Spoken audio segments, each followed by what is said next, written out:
Oh my God. So cute. Love this so much.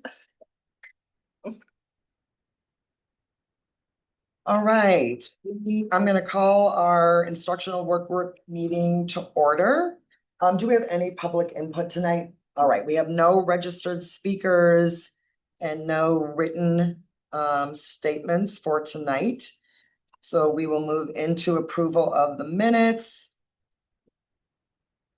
I move to approve the minutes from the instruction work group meeting dated June 1st, 2026.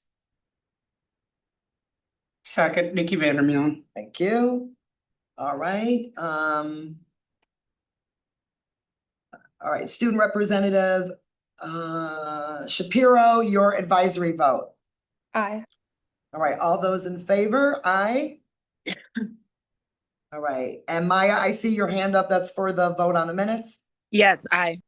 All right, thank you. All right, that passes 4-0.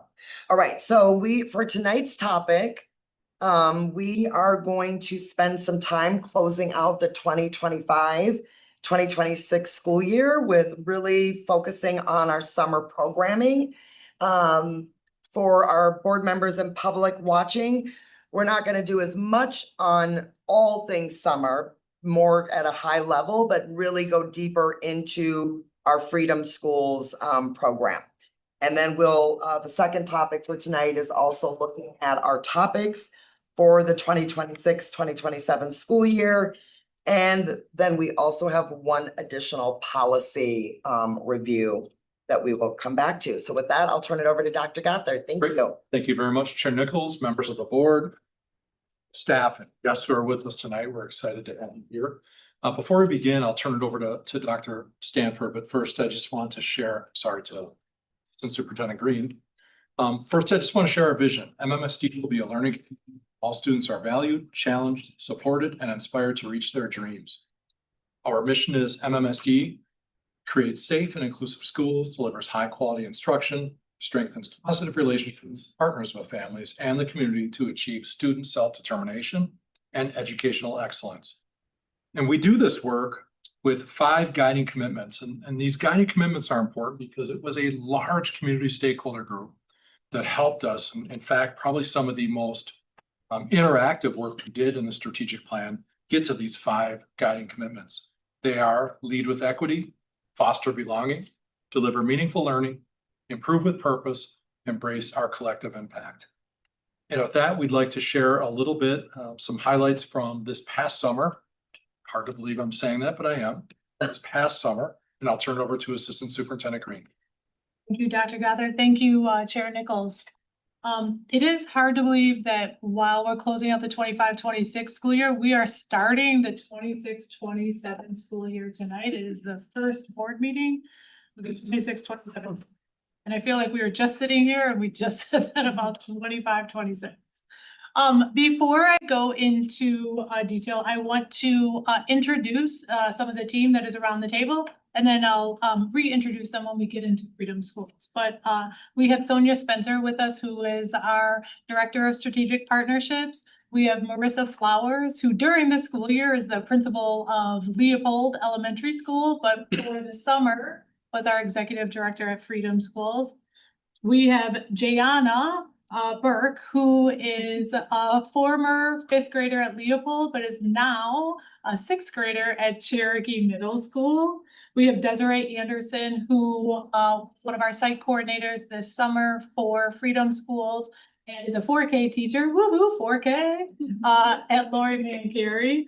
We have Kira Hogan, who was a student engagement specialist last year at Gillespie. This summer was our servant leader intern, one of many of them. And this upcoming school year is going to be a 4th grade teacher at Orchard Ridge Elementary. Super exciting on that. And we have Darlene Bell, who last year was support staff and a mentor over at Lori Mancari and for the district. This summer, she was our project coordinator for Freedom Schools. And this upcoming year is going to be assistant principal at Kennedy Elementary School. It's because of these people around the table, as we'll get into later, has made what Freedom Schools was for the experiences for our staff and students, but I just wanted to recognize them.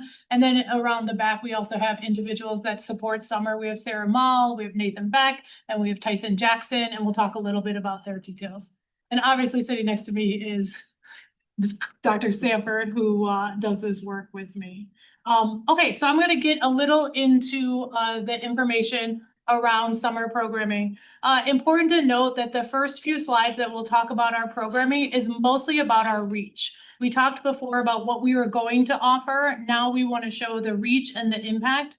We will have data for the Board of Education, similar to the times in the past, that will come in the late fall, early winter, you will see a comprehensive report around all of the data, attendance, achievement, etc.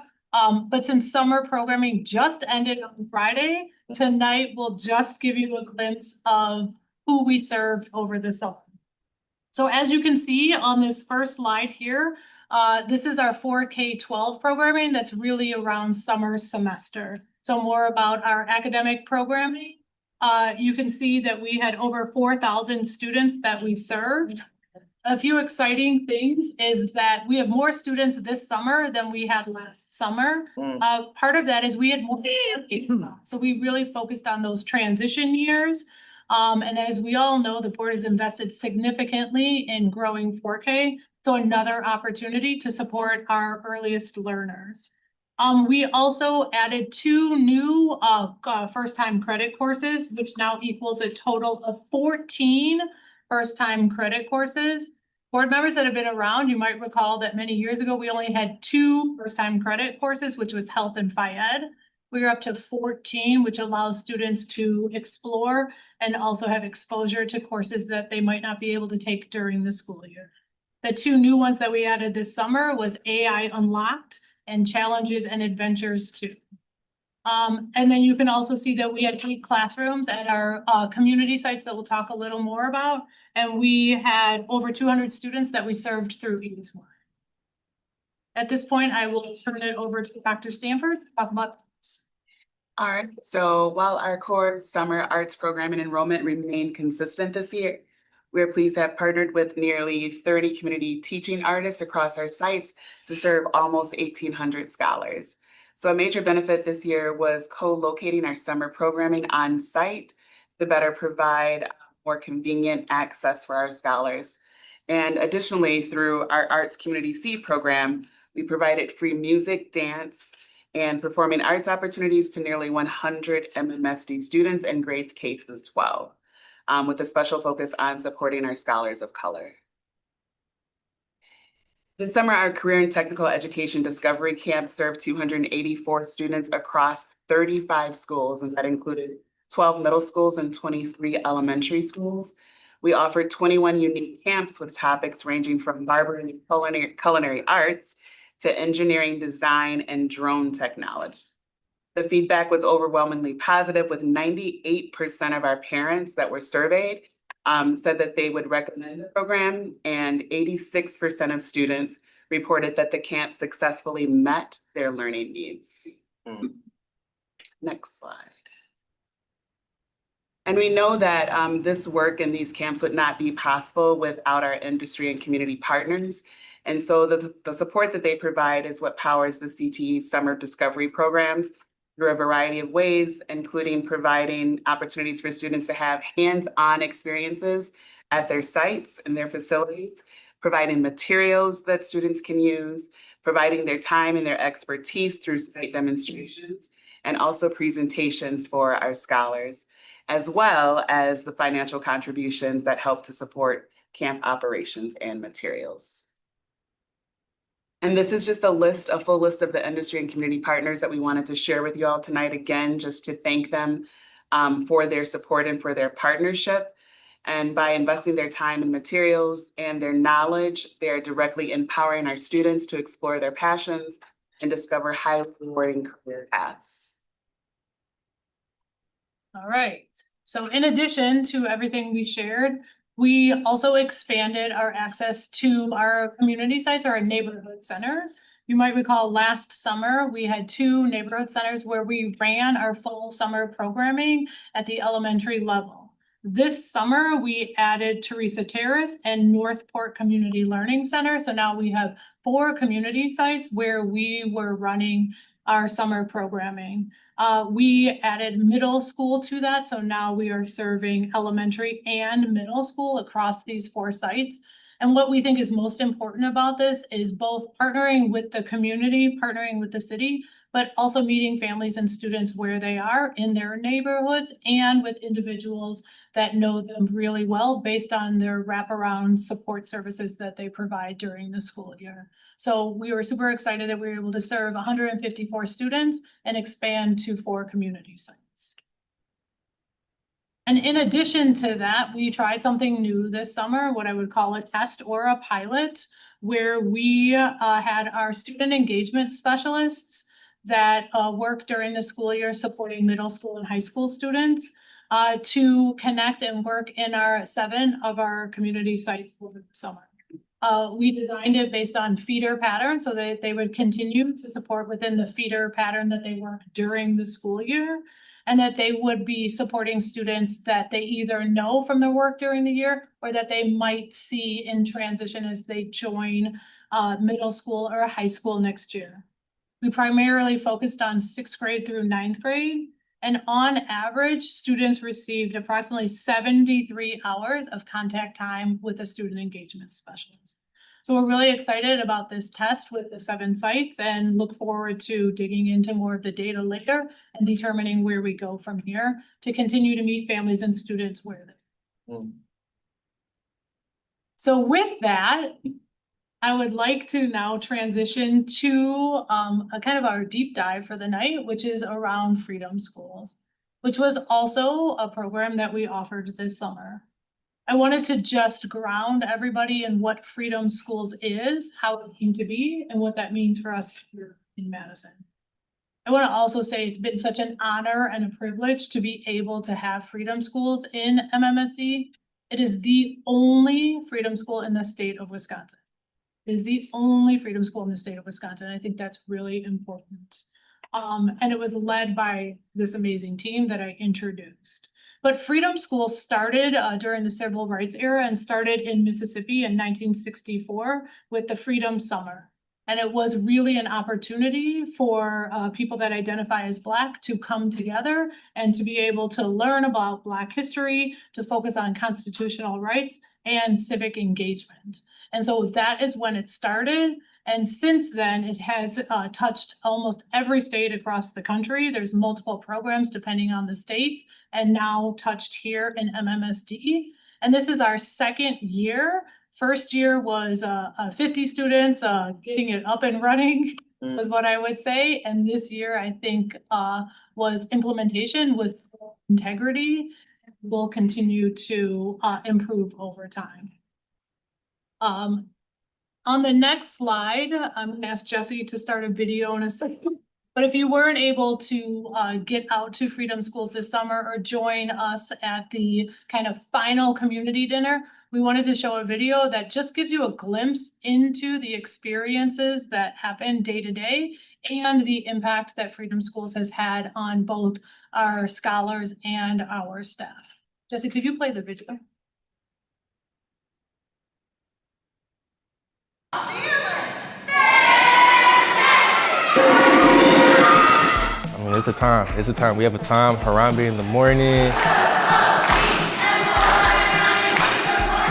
I enjoy the program so much. It is nothing compared to anything I've ever experienced as a kid, as a teacher, as a student teacher. I like Freedom Schools because all the people who provide help and fun. There's really something truly special that's being built here. My child joined Freedom Schools because of the strong ties to Black culture and literacy. Yeah, your own lineage, your own timeline, your own story. Further than your grandparents, further than your great-great-grandparents. We talking great-great-great-great-great-great-great-great-great-great-great-great-grandparents. Where did the ancestors, yes, where did they start? I feel like this was special because it centers our kids. And I say our kids, I mean kids that look like us.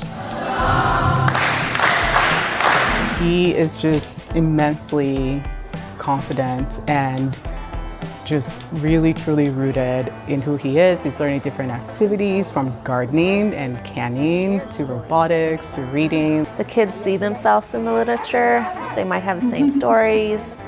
So it's very relatable, which makes it sometimes different from the school year curriculum. Even from training, that was just overall a great experience to be in a space where everyone's vision is aligned. I just love being a part of the community, being able to help the younger generation, young men, young women. Love to do it. It's a good, environment for them. And I can learn from, the kids also, because there's a lot of things, that the parents and the grandmas, because I'm the grandma, that, that we can learn too.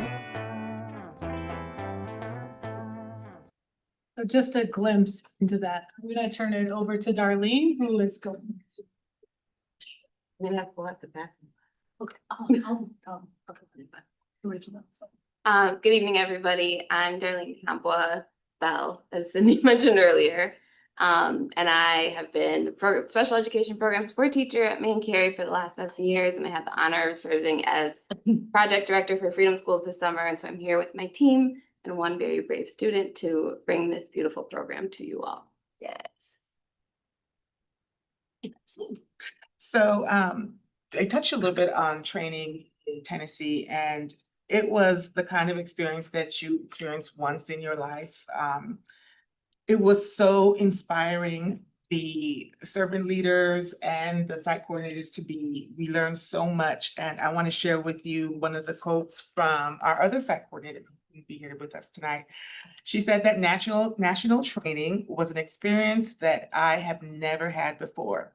To be on the land where history was made and in the classroom spaces that the farm was truly amazing, and to be able to experience the curriculum in those settings was the highest level of modeling that I could have experienced.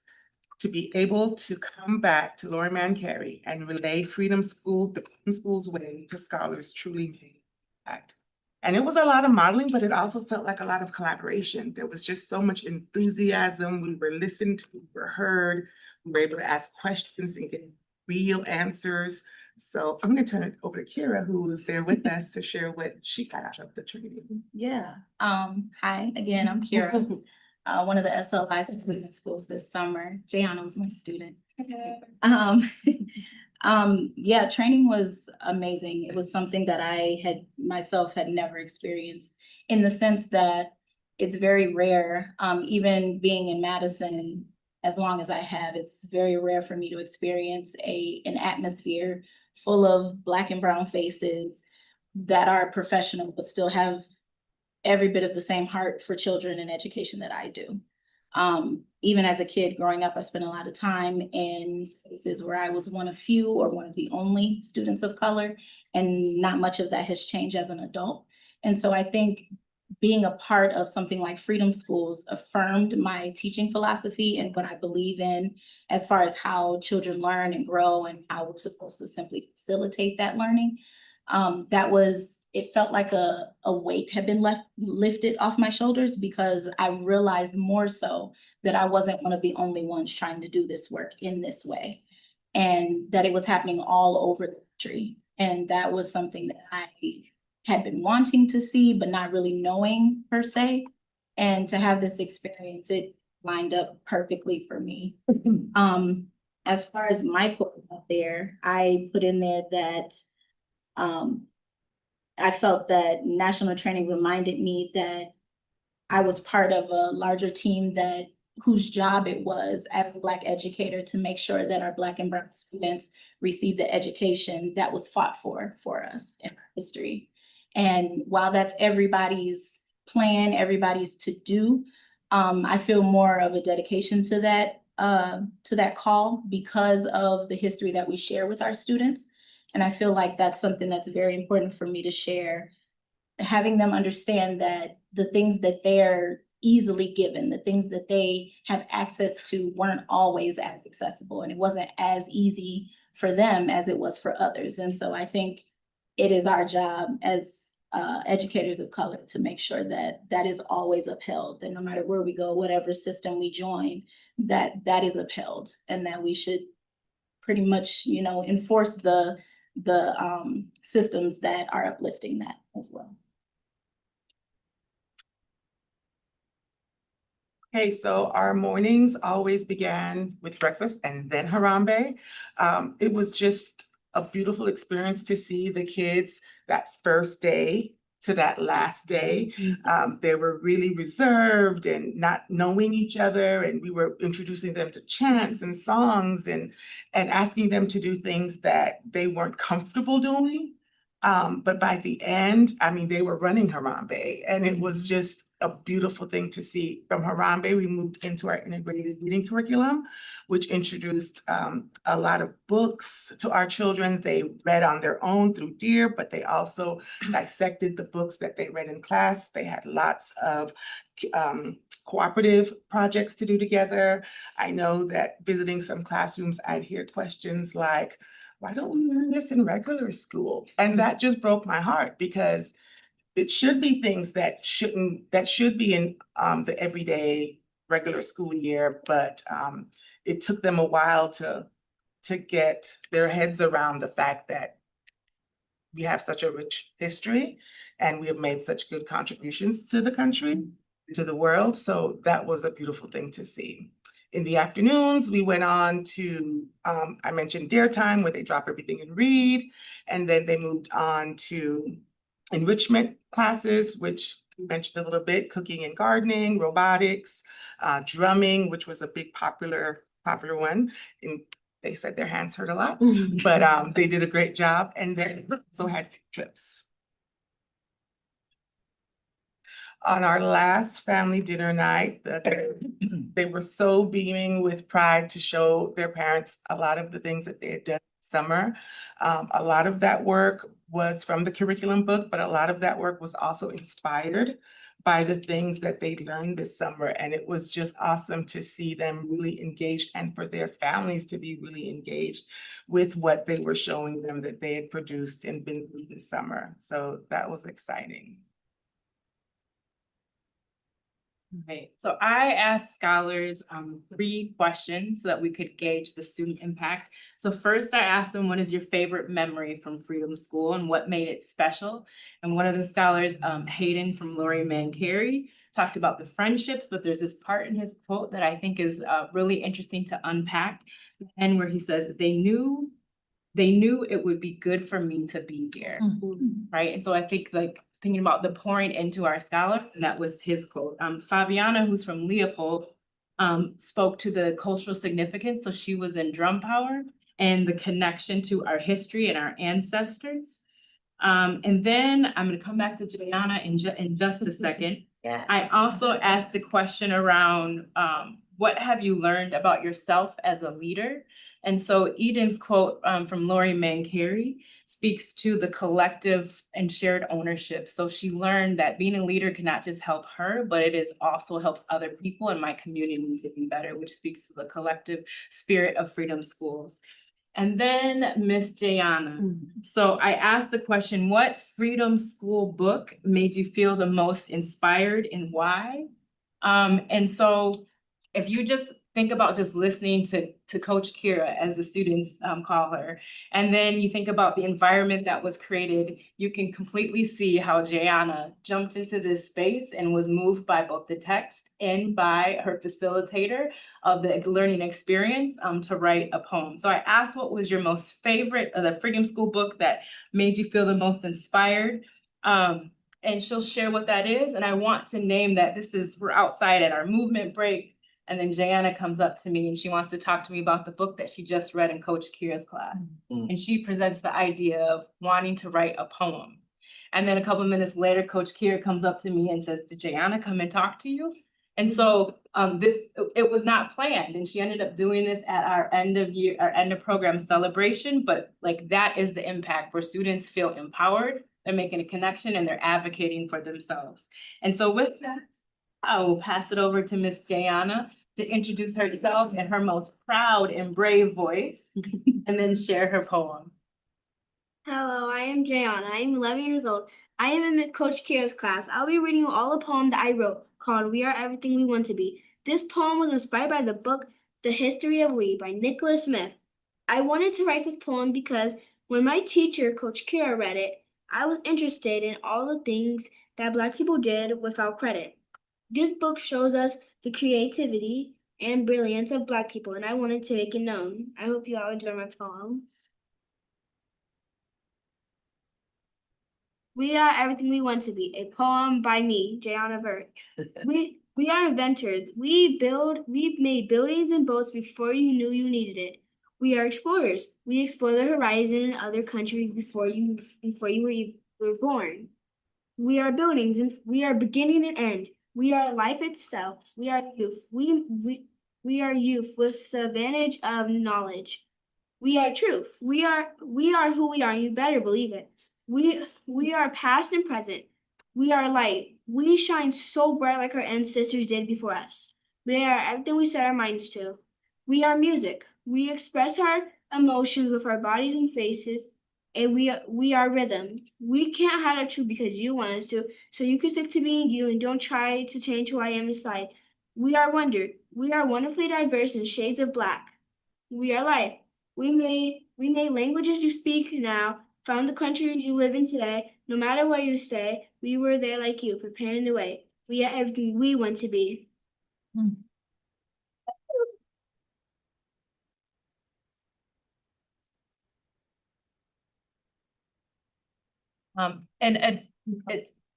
Next slide. It's all wrapping up.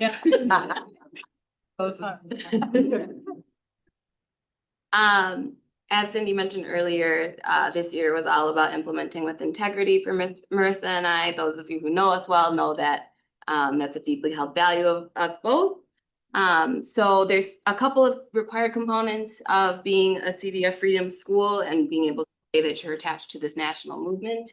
One of them is very intentional family partnerships. And so what that looked like for us here in MMSD is we held 3 family dinners across the summer. The first one occurred the first week of school, and then the last one occurred the last week. And we were very intentional about scheduling to make it as accessible as possible for our families. So we started at 4 p.m. We allowed students to stay with us until their families could come and collect them.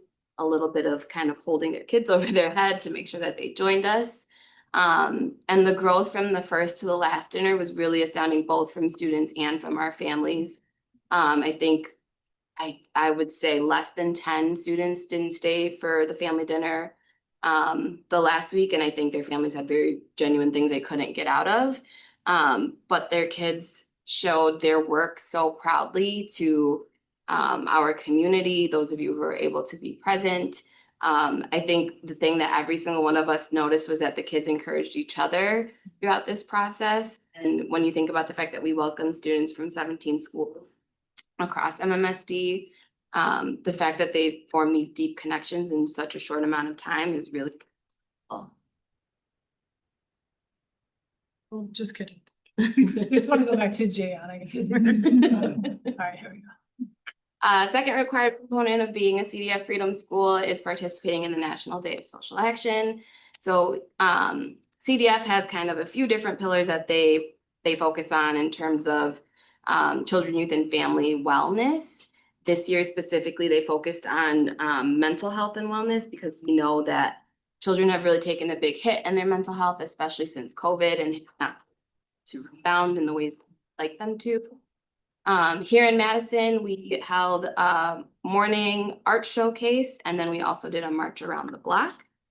So Jayana read that poem, and we had some other students who did poems and original songs and original chants. And then everybody who joined us, community members, families, some staff from MMSD joined us for a march around the block. And then we returned to school and did a couple of closing chants all together and then continued. Jesse, could you click on that? Yeah. Welcome to Freedom School's National Day of Social Action. Each year, each Freedom School, as in partnership with the Children's Defense Fund, there is a National Day of Social Action across all Freedom School sites. This year, the focus was on children's well-being and mental health. I think student mental health is important because your students need to be well in order to come and learn new things for when they get older. Cause like, what if like you don't like do fun activities and just like sit in the bed and do nothing? The day after our Harambe, we moved into our National Day of Social Action. Scholars chose art as activism. Some scholars did a poem, some did a chant. My favorite part was there were some kids who I would say describe as a little bit more quiet this summer, who were willing to like present themselves in front of all of their peers and all of the adults. E is to fight against bullying and racism. E is for energy I use to move mountains when hard things get in my way. Then after that, we left the gym and we did a walk through the community. My favorite part this morning was the march because it shows like how we care. As we walked through the community and students had their signs with their messages, it was just a very powerful moment.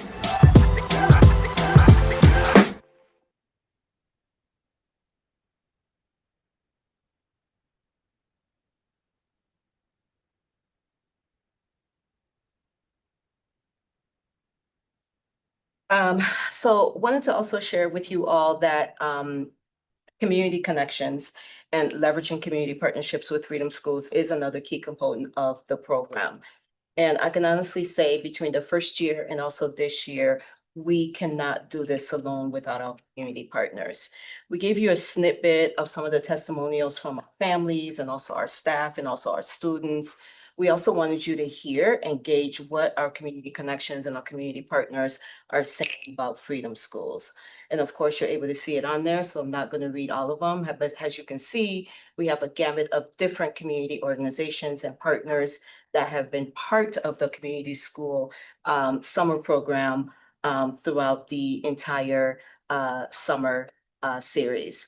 One of the things that we are ensuring is that our community members and community partners are also very much aware and in tune to what Freedom Schools is. So whether they are providing in-kind services, whether they are coming in as during Harambe to read, whether they are programs such as Rooted and opening up their spaces to ensure that our kids are part of their programming. We want to make sure that we're elevating and sharing to the community what Freedom Schools is and how they can also be a part of the program. All right, just some information on Freedom Schools by the numbers. So there were 75 scholars from 4th through 6th grade. 17 elementary schools were represented. A big part during Harambe was our community guest readers. So we had 27 guest readers across the 6 weeks. I also would share that during that time, the guest readers would come, they would share a little bit about themselves and their role in the community. They would read a book that connected to our themes, and then our scholars asked them questions. And I would say for the most part that the guest readers were just as impacted as being in that space each morning. And many would leave like ready for their work day. And so it speaks to like the power and the beauty that was created in that space and what we can each do when you start your morning in that very positive way. We had the different activities in the afternoon, including robotics and drum power, cooking and gardening, yoga, cooperative games, dance, and creative writing. And that was a really intentional focus, as Sonia said, to connect with community partners to offer experiences that students might not have in their home school. And that sparked interest in students wanting to continue. And can we have robotics at my school? And can you bring drum power to my school? And understanding the importance of mindfulness. So I believe we met our goal of creating exposure and allowing students to try different activities. We already talked a little bit about the field trips and the community dinners in the previous slides. Go to that next slide. So a little bit about what's next. So first, I want to acknowledge that the Board of Education 2 years in a row has provided additional funds specifically for our priority work to support Freedom Schools. And we will want to be able to continue that. I think one of the most important things that if you did not hear it tonight continuously comes up is ensuring that we are implementing the program with integrity and fidelity to what Freedom School pillars require and what they stand on. That's really important. And I would say over and over, Marissa and Darlene, as the leaders of Freedom Schools this summer, really took that to heart and wanted to ensure that any move we made was in providing that integrity. And I think all of us have this great sense of responsibility to ensure we do right by what Freedom School stands for. So continuing to make improvements. We already met today to talk about improvements for next summer. And thinking about how we measure impact, not just impact over the 6 weeks, but what that long-term impact can be for students and staff. I don't want to underscore like the impact it had on staff. So we're working through that. We want to be really strategic about our expansion. I think the board has heard over and over, we said we want to have 3 permanent sites for MMSD that are known to the community. But we want to go slow with that, and we want to continue to make sure that we feel good before we scale. And so probably continuing with 1 site again next year, maybe considering the number of students we serve, and then eventually get to 3 sites over time. Sonia and Marissa and Darlene mentioned this, but this idea of ensuring that we're continuing to build awareness of our community and engage our community. Outside of the individuals that were able to be there for read aloud, or outside of the people that provided afternoon support and activities, we had other individuals visit the site because we want to continue to build awareness for our community so that people understand what Freedom Schools is, have active participation, and also can support. And I think that gets into the last bullet around financial sustainability. We want to ensure that we are able to sustain Freedom Schools permanently to whatever number of sites, whether it's 3 or more. And so one of our goals right now is I think we've captured a lot of data and a lot of footage that we can use for more of our community partners or philanthropic opportunities to also support so that we can continue to ensure Freedom Schools is exactly what it is intended to be. So this is a little bit about our next steps. I'll turn it back to Marissa to close. Right, so the last question that I asked both servant leader, interns, site coordinators and scholars was around their hopes and dreams. And so Jackie McAllister named that, hoping that the Freedom Schools continues to grow. And that this experience, both for her own professional learning, but also on site, offered a lens that she said that no article, book, or training alone can provide. So the experience is truly transformative. Jerry Blandon, who's also one of the servant leader interns, talked about the continued growth in confidence and engagement continuing with scholars. For myself, my hope and dream, and it's a must do, is that for everyone that experienced Freedom Schools, that we take that learning with us back into our respective spaces. So for the scholars, the servant leader interns, and myself as a principal, there is no turning back after having had this experience this summer. And I think that's very powerful for our teachers and others, like where our scholars are going, to know and to understand that. And then I'll have Ms. Kira give voice to her hope and dream, and then I'm gonna end with the quote from one of our scholars. So your hope and dream for Freedom School. Okay.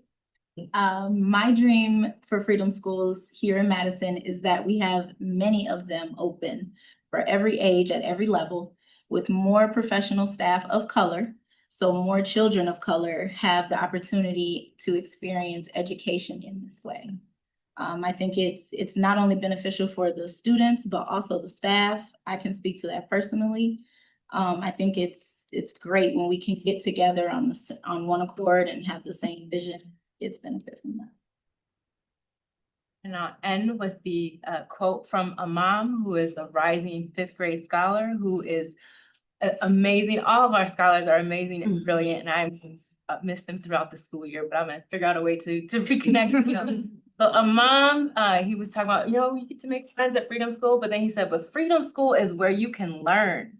And I want to see young minds grow, and I want the scholars that are here now to be teachers here in the future. So that's where we'll end.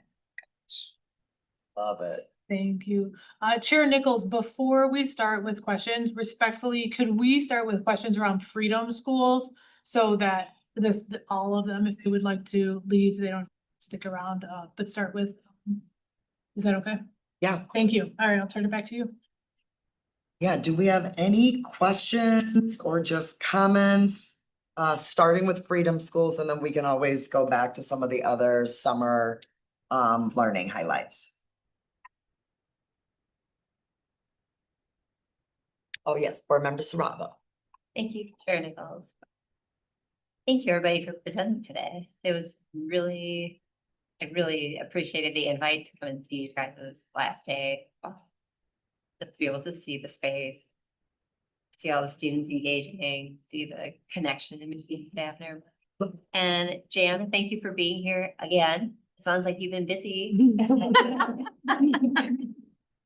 I kind of almost think as like, I'm an artist too, but I'm think like part of me wonders like, could you do something with drum power and that poem, stuff like that, like cool things that happen when you get a lot of that energy in the room. And you've done it a couple times, so yeah. No, I really like spoken word artists whenever I have the ability to hear them. I got to hear one from Freedom Make the other day, so it's nice to bring that energy and those thoughts into spaces to kind of ground everybody. So thank you for doing it again here and share it with everybody who's listening and in the room.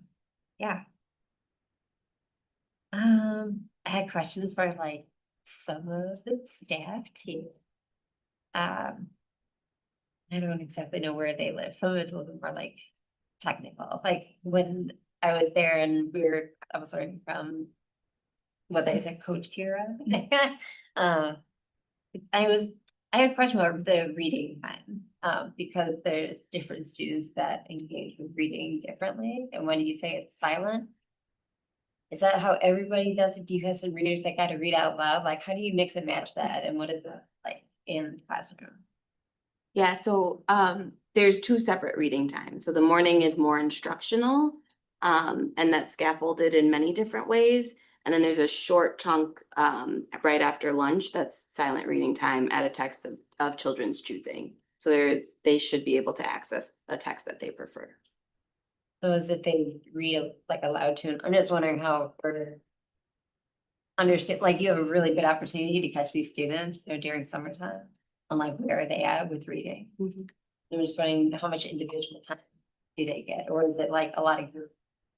That's what I'm trying to understand. Is it more group or is it more individual when it comes to reading time that y'all have? More group, yeah. And then there is an assessment component from CDF as well. So we had 2 assessment coordinators this summer, did more of like a QRI assessment component. We'll get that data back eventually. But the majority of their instructional is more. Okay. So if I'm going to step back even like another, like a question is going to be, are we capturing some of this reading opportunities and like reading assessments on the higher level? So we have Act 20 out there and we're trying to really understand like where our scholars are. And this just seems like a really good opportunity to understand some just on a even more intimate level with some of the students that are able to participate. Yeah, one of the things we mentioned, it might have happened before you showed up, Board Member Saravo, is that we will have data on all of our summer programming, both around academic achievement, attendance, and other areas, and we usually have both in fall or winter. The other thing I'll just name is that the programming and the curriculum around Freedom Schools is different than what happens in our regular summer programming or what happens around discrete skill development. It is really around the critical thinking, the culture components, the reading comprehension pieces versus discrete skill development. In the way of maybe small group intentionally. And so just a different way. We'll have data about Freedom Schools, summer programming, fall. Okay.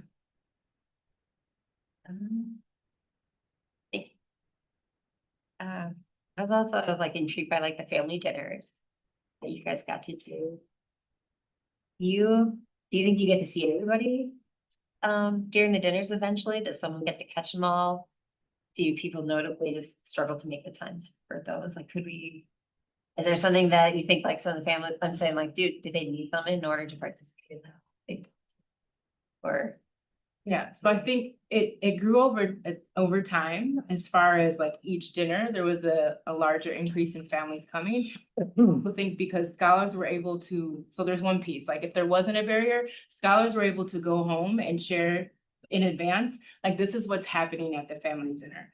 I'm going to be able to do my demonstration from robotics club, or I'm sharing my poem with everyone. And so I think there was true ownership of the scholars, their investment in the family dinner, which then they were the key communicators to families in being able to attend. So our day ended typically at 3:15, so that transportation wasn't a barrier. We asked families in advance, is it supportive if your scholar stays? And so outside of like 5 scholars, out of the 75, they would stay. And so that took one barrier away of like them going home and coming back. And then, so most families were able to join. And then we also worked with families around like, because students were coming from all over the city, like if transportation wasn't written for them being able to attend, then we worked out arrangements so that the family could have transportation to come. So I would say maybe less than 2 or 3 we're not able to attend each of the, but I feel like we were able to get families there. And I would say and families in the most inclusive sense. So like you saw in the video, so like grandma's coming, auntie's coming, big sister's coming. So families in that sense show up for their scholars and that's great. What you guys put that extent that it seemed to really, like the timing seemed to work in a way that it worked for a lot of people. And there was a meal provided each time, and then we did also provided fresh fruits and vegetables as a farm stand. So there was like multiple reasons and to come and opportunities that we would pack in that 90 minutes for the family. Was that something that was like significantly different from one side to the other? Do you think you kind of captured that both years? I think that this year was, I will say it was a bit different, but I also think what made it different was the power in which the scholars had in going back home and talking about Freedom Schools to their families. And the very first day that we hosted family night, I actually sent a picture to Cindy, and it was a packed house. And then it just continued. So more families kept coming because kids kept going home, talking about the program and talking about all the great things that they were doing. Last year, the turnout was good, but could have been better. But I think there was more of an intentional effort in making sure that families were also brought into Freedom Schools and understood what the day looked like and what the program was about. I think that was the only other thing I noticed that like how many staff are there? Cause I noticed we had staff for like the staff to student ratio kind of breakdown for the first one, but I did see it in the Freedom Schools. Like, do you anticipate that will also remain the same since that's a good part? I imagine that's a good part of the budget since I can't remember what that is off the top of my head. So CDF requires a 10-to-1 ratio for students. And so if we add students, we would also add servant leader interns. And then there's additional there's site coordinators, 1 per 50 students. There's kind of a float position that we call it that supports breaks, and also we had them lead some afternoon activities. Yeah. Tell me what CDF is. Children's Defense Fund. So that's the big national organization. I didn't know if that was mentioned also before. Yeah.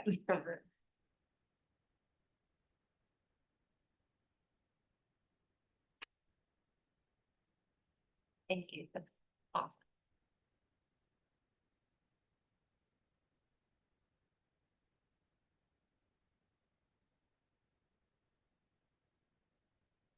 I think that covers everything. And I was going over it before and I knew we're gonna bring a lot of cool stuff into the room, into the space like you guys did there. I love it that it was at the school with like all that outside space and the garden and animals and stuff like that. So that's what I was wondering, like one site definitely had some different things that you could just blend into the program. Yeah. Just because it's already there, which I think is really neat. So yeah, I'll be excited to see what you guys do next and where it'll lead. Well, thank you. That's a try. Thank you. All right, Board Member Mosner Feltham. Thank you, Chair Nichols. Can you hear me okay? Yeah. Oh, good.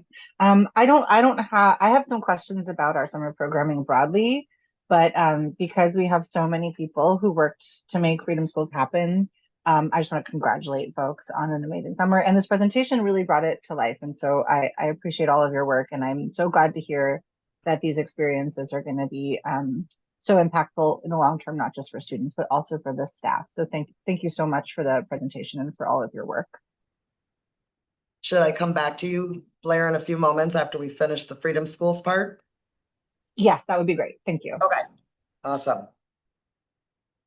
All right, I don't think I see any other hands up.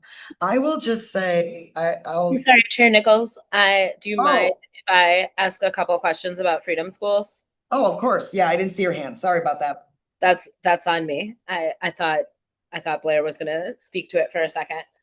I want to thank you all for coming and joining us today. I guess part of what I'm curious about is really the different like academic benefits, but I want to hone in on how Freedom Schools give access to math and particularly advanced opportunities in math for students who have historically been left out of those opportunities. So in terms of the overall kind of academic relationship of I guess the academic priority of Freedom Schools, I'm curious about how math is explored and leveraged within that space. So, Chair, Board Member Mulder, I'll start and then I'll turn it over to the team. Explicitly, math is not part of the Freedom School curriculum. The Freedom School curriculum focuses on literacy, civic engagement, and then cultural awareness and cultural connections. I think indirectly, as students are engaging in robotics or students are in gardening, I'm sure there's some math foci there, but the Freedom School curriculum from a national model is specific to literacy. I greatly appreciate that. And I just think like having an expansive relationship to learning is such a profound opportunity within these spaces and an acknowledgement of the reality of what our African American students are facing within our district. And so I wonder how Freedom Schools empower students not only to understand their history as African American people, but to understand their positionality within the context that is Madison or the context that is Wisconsin or the context of our school district. Are we giving our young people the tools they need to navigate their immediate reality in terms of dynamics that we foster that are tremendously racialized? I'm not clear on what the question is. The question is, do we give students of color the tools they need to confront the dynamics that inform their lived reality and experience today? Can I speak to that just a little bit? I think within the classroom, that has definitely been doable. At least in my classroom, I was able to pinpoint different books that we would engage with throughout the weeks. I would connect those historical experiences to what they experience now. So my open-ended question would be, how have you seen something like this in your school? Or what have you experienced that made you feel whatever way that we're discussing? And so I would allow students that space to expound on and detail the things that they experienced, however it might be, whatever their experiences were. And then we could use the activism that we read about or the different mental processes that historical figures have gone through to deal with those things, and how can we apply them to today's time and what they experience. So I think there's definitely room for that. I think those things definitely happen. It's really in how you plan and execute the program. Yeah, I think to piggyback off of that, I would love to add, as we mentioned, like this is a national model, right? And so in order to implement with integrity, I don't know that we can let everybody go off script all the time, but one of the things that Marissa and I talked a lot about when saying, also Desiree as psych coordinator, is that those beautiful relationships that were built in the classroom gave kids the freedom to ask challenging questions that I don't know that they would have felt comfortable asking any regular teacher during the school year. So directly to your question, I'm not sure that we can say every single classroom did that. Indirectly, I do believe that our students felt safe and comfortable asking their teachers questions about things that were happening here. And if I can also add that one of the statements that we've heard from last year and this year was from families. Scholars will go home and particularly non scholars that were not Black would go home and tell their parents and talk to their parents about the books that we're reading, freedom schools. And we've had parents come to us and say that this is the first time that they've been able to learn more about Black culture just from their scholar sharing what's going on at Freedom School. This happened last year and it also happened this year. So there are some connections that are being made. Our scholars are learning more about who they are, and they're going home and having these conversations with their families. I want to thank all three of you for your answers to my question. I want to specifically shout out to the person who spoke first, that it's really reassuring to see you using the materials that are provided with fidelity and also connecting them to the students' lived experience. I think that's some of the most like profound learning young people can have. And I also think like there's a lot of opportunity for us to have really complex conversations with young people that require a tremendous amount of critical thinking. But I appreciate that young people are not being shaped to believe that inequity is a reality of the past, especially in a district that functions the way MMSD does in terms of what our data looks like in relationship to our African American students and our Black population. So I greatly appreciate the ability to speak to this work and the work that you're doing and what it means to our young people. My last question about this is really about kind of how art plays into this. I know Yarel Lashley was working with you all and doing some work related to drumming. I think that's a tremendously profound opportunity for our young people to be expressive, to to engage in a way that allows them to have an outlet for all kinds of emotions and feelings, and also to be really aware of like the lineage of percussion. Can you talk to me a little bit about that experience and how the arts have been incorporated into Freedom Schools? Yeah. So I can add, so we, again, leveraged partnerships that we had, but also thought about what are the passions and expertise of the servant leader interns that we had. So additionally, we also had Coach Kira led dance. And so we had creative expression in that way. And then one of the other servant leader interns did a creative writing. So we didn't have visual arts per se as like a standalone afternoon activity, but I would say that it was embedded within the instruction throughout the day and connecting to the integrated reading curriculum. So the visual arts is something that we could look to expand in what we're offering in the future. But we wanted to have a range of what students might be interested in, while also tapping into the passions of the folks that we had on the team. And we also had yoga and mindfulness as well. And I don't know, Coach, is there anything you'd want to share about your movement, your dance in the afternoon? Yeah, in dance, I intentionally link a lot of the styles to some of the historical time periods that we read about in our books. So I focused a lot on Afro-Latin style, which also reflected students cultural wise. And then I also implemented a lot of early hip hop from the 80s and 90s era, which was very beneficial because I was able to link it to some of the books that we read and connected to this time period. This is also what was happening in the art world. And here's how dance also contributed to the civil rights movement. And this is where I was also able to link specific movements with the body and how they were consistent throughout time. So that was also helping to have the curriculum align with the movement gave them more of a sense of understanding within their bodies how to interpret some of the themes in books. Yeah. And then the last thing, our favorite field trip this summer was to the Center for Black Excellence. So we went twice. We went once with our staff to kind of give them the lay of the land, help them think through some things that they might plan for in their instruction. And then we brought the kids, I think the second week of programming. So yes, we have, as much as possible, infused art in as many ways as we could.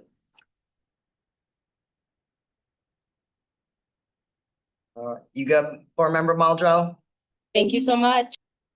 All right, thank you. All right, Board Member Vanderbilt? I have a technical question on students with disabilities. Is there a way for kids or profound disabilities to enjoy Freedom Schools, especially Black and Brown students with disabilities? I think that program, that inclusion could be very, very interesting, and I think that could learn.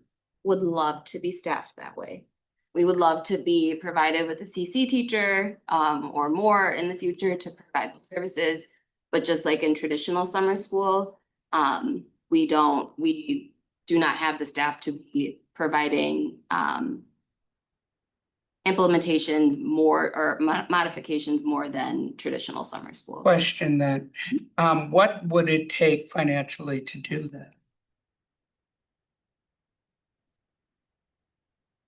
I think it was be a conversation that we have to have as we continue to think about the scaling of the program. We met today and we talked about a few other pieces that are really important to ensure we're able to implement the program. So I think it's a conversation. I think the other thing I would say is currently our summer programming model allows for any student to access it, but doesn't have the related support staff. Then or it's that- not, sorry, I cut you off, I apologize. No, that's okay. So we had many students that are identified with an IEP that participated this summer, but in terms of students that may need one-on-one services or things like that, I think that's a conversation that we would have to have together with the board to determine what that would look like moving forward. And that would be Freedom Schools.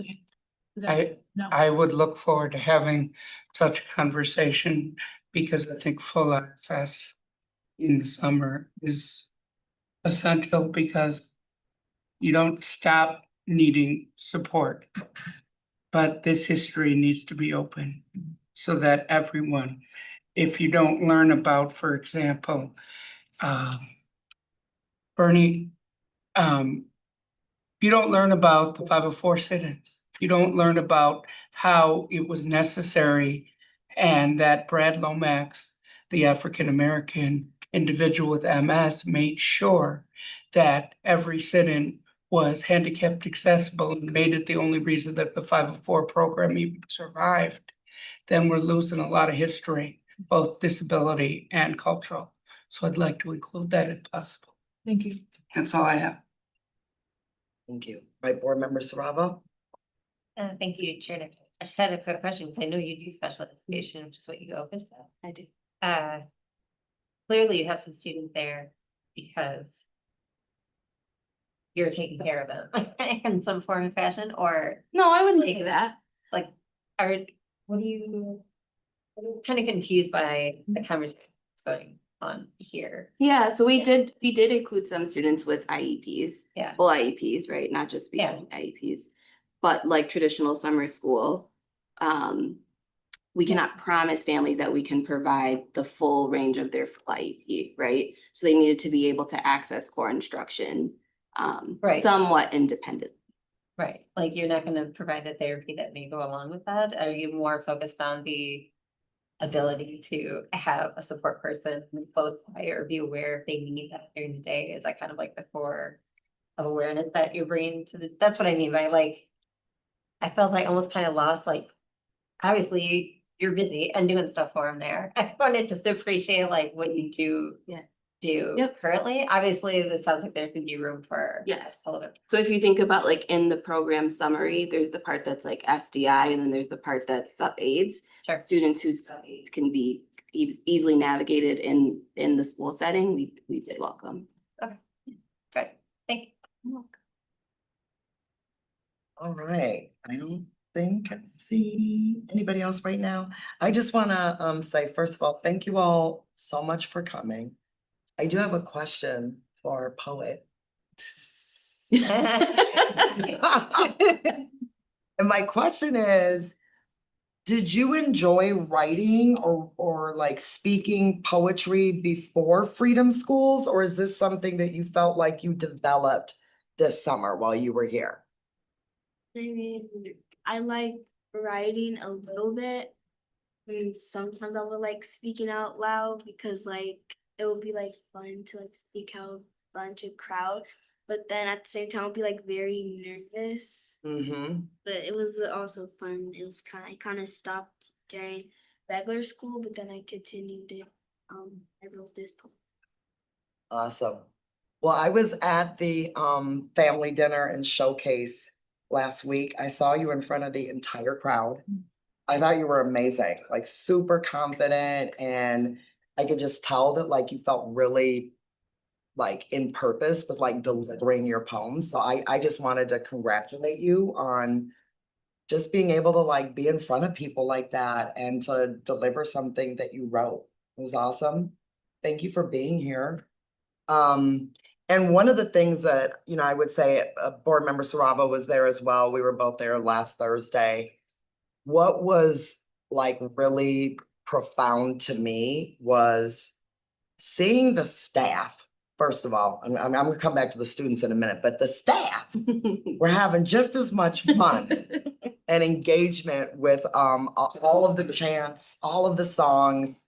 And it was, I don't know, it was really powerful to see that, like so many staff like in there with the kids with like that joyful spirit, which I thought was amazing. So I don't know if that was part of the training or it was just the environment that you all created, but yeah, it was amazing. And then to see the students like who had memorized and yeah, just understood like what was coming next, were expressing themselves. That was also great. I walked around the periphery of the room. I looked at all the showcases and it was so evident, like the focus that you all had on reading, writing, and critical thinking. And just to see the students making those connections from the reflection forms from what they had read, their different art exhibits. So it seems like a really powerful program. I do have one question, well, two. One is, how do students either get referred or selected for Freedom Schools? Sorry. Okay. It was a multi-tiered process to say the least. Right. So we started with students who are MMSD students who identify as American. As we've kind of mentioned, it's the 10-to-1 ratio, and I named this intentionally because it's an extension of the 1960s Freedom Summer. When you think about who was allowed to teach at that time, they may or may not have been credentialed. And so I think when Marissa and I were chosen, we were kind of like, well, why can't we hire our teacher friends, right? But it's intentional that you're growing people into the next phase. So even when you think about the people around this table, you have someone moving into teaching, you have someone moving into administration. And so the reality was it was going to be hard to select students who really could not access any grade level text at all. Okay. We don't have interventionist. So we set the bar kind of around the 20th percentile for reading. First priority was students who participated last year, and then students who kind of met these other parameters but were in third grade. We did intentional ask of building principals and instructional coaches. We reviewed the data we could have access to. So we tried our best to find, and also it was important to us to you know, traditional summer school tends to accept students who need a lot of support, right? Especially in reading and math. And so I think we felt really blessed that we could create a little space for kids who don't necessarily fit into traditional summer school, but also might not have a local neighborhood center or easy daycare that they go to. Okay. So I think I would add that we started with Lori Mancari scholars and Leopold scholars because that's where we both were, and we could do then kind of like having conversations with students because we needed to have students first understand like what Freedom Schools was about, and then we had to have conversations with families. So we started at our respective schools, in addition to scholars that had attended before, and then our outreach grew. And then I would also share that then we created an opportunity for building principals at other schools to recommend students. And then we also created a forum for families to access to get more information for their stuff. So it definitely was multi-tiered so that we could have a far reach after we started with our two close schools. Right. I know when you all last gave us an update, you were hoping to expand to 100 students. Looks like you landed around 75. What did you learn about either how hard or easy it is to kind of recruit students and their families? Because it sounds like that's a major component, is like being in good partnership with the families. Yeah, what did you all learn about either the ease or the challenge? It was a challenge. It was a big effort, right? To hand recruit 100 students. Okay. Sonia has this beautiful anecdote about how like when I called many of the families, I was like, it's from 8 a.m. to 3 p.m. And they were like, sure, sign me up. But then as their students came, both their students enjoyed this program and went home and told their family and their friends about how much they enjoyed the program. And I would say the first week we had added a small handful of students based off of kids telling their friends that they liked them. Okay.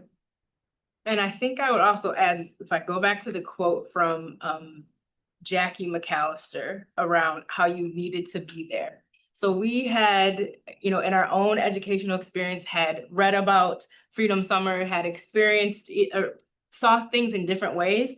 Darlene and I went to our training in January on Alex Haley's farm, and that was just with executive directors and program directors. But we still hadn't lived it in that way. And I think that's a challenge, right? So now I'm looking forward to next year where we have a staff of 14, 15 that have experience, whether they were site coordinators, servant leader interns, or myself and Darlene that have experienced in that full way that can really speak to what it is. I also am, and our students can and our families can. And so I think it's one thing to talk about it, but to have experienced it is going to be a benefit in next year's recruitment. And we were really intentional on the importance of documenting like our journey across the 6 weeks, from the readers to the work, to the anecdotes from the scholars and the families, so that is a point of reference when we go into next year. Nice. And so I like many of the scholars, one of the scholars from Lori Mancari was like, why does this have to be done? Can we go all the way until school starts? And so we're like, no, we all need to.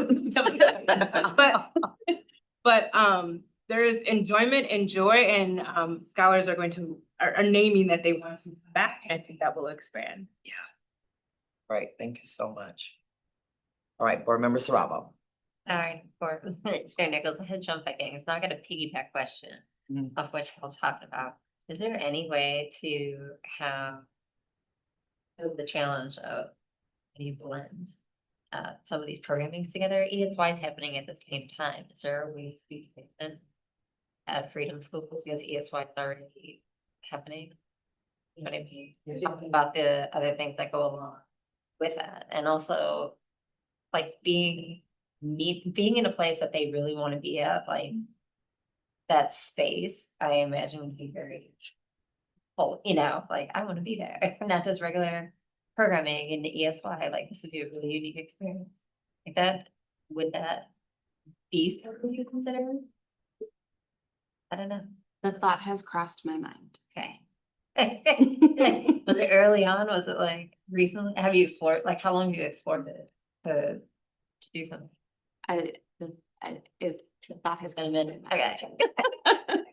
I would say, I think there's a lot of opportunity, a lot of possibility, and I'll go back to the slide around, our goal this summer was 100 students. We got 75 students-ish, which is great. Our goal is eventually to get to 3 sites, and the importance of the integrity of the model is a lot, which is a good thing, but it is a lot. And so I think that there's lots of possibility about what the future is. I mean, intentionally, we're not scaling to another site this year so that the team can really continue to build a strong program that upholds the tenets of Freedom Schools. And be able to think about how they train other people as leaders to come along. So I think beyond just the thought, I think there's a lot of possibilities, and the intentionality of going slow is going to be really important to ensure we do it right. So, yeah. I just think like merging two things that are already at play, and obviously not every single one is gonna have. Some are more comprehensive than others. So, but if there was a couple that were able to do that. Because of the timing, because of the pull to want to be part of that, I just. Be really interested if we could build upon the idea, look into it more, and that would be. Something for teams to consider if it was something that did seem like a fit that wouldn't also be too. As a start, like, what does it look like, and what can you do that over time? Yeah. And who would we see in that, and would they enjoy it? Well, obviously, yes, but how do you get them? I appreciate it. Yeah, I just think it's. Yeah. Look at it. All right. Okay. Well, I want to thank you all for being here. I know we got started a little late tonight. You've been here for a while. Thank you so much for answering our questions. Thank you for bringing all the joy, brilliance, and just giving us an inside view of everything that you put into Freedom Schools this summers. It was great. Thank you all. Thank you for leading. Thank you.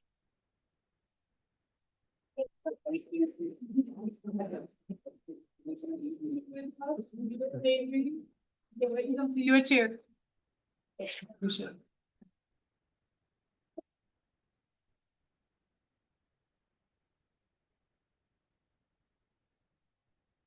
And then, I guess we can go back to anything else about summer programming. Board members have questions about the earlier front part of the presentation tonight. We can go back and see if there's any questions before moving forward. Any questions about the rest of the summer programming? All right, board member Mosner Falta. Thank you. Can you still hear me okay? Yeah. Oh, good. Okay. My first question is not a question. Last year when we got this presentation, I said, where's MSCR? MSCR provides summer programming for hundreds and hundreds of kids, including all of the students, the elementary school students who are at summer school. So I'm just gonna like restate that it's jarring for me to hear about summer programming and not hear anything about MSCR.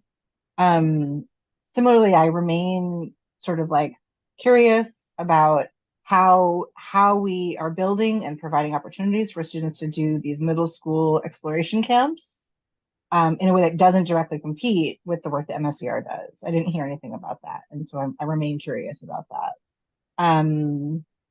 My next comment or question is about pay for staff who are doing summer programming. I am hopeful that when the full report from Evergreen Solutions is available to us, which should include, or I believe is going to include, an analysis of the job classifications across the district, that there's some information in there about what is our summer rate of pay for people who are teaching in summer programs. Is that variable across different programs? Is that variable by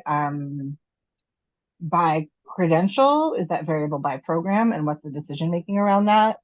And then my last comment is about how we're learning from the excitement that comes out of Freedom Schools around the training specifically to inform and direct our moves as a system around high quality professional development for everybody. What does it mean to us that people who go to the National Freedom Schools training come back with their hearts and their minds on fire, ready to just do like the most incredible work they've ever done? And how do we take that and say, okay, this is something that we actually want to have available in-house, or we want to have available more widely?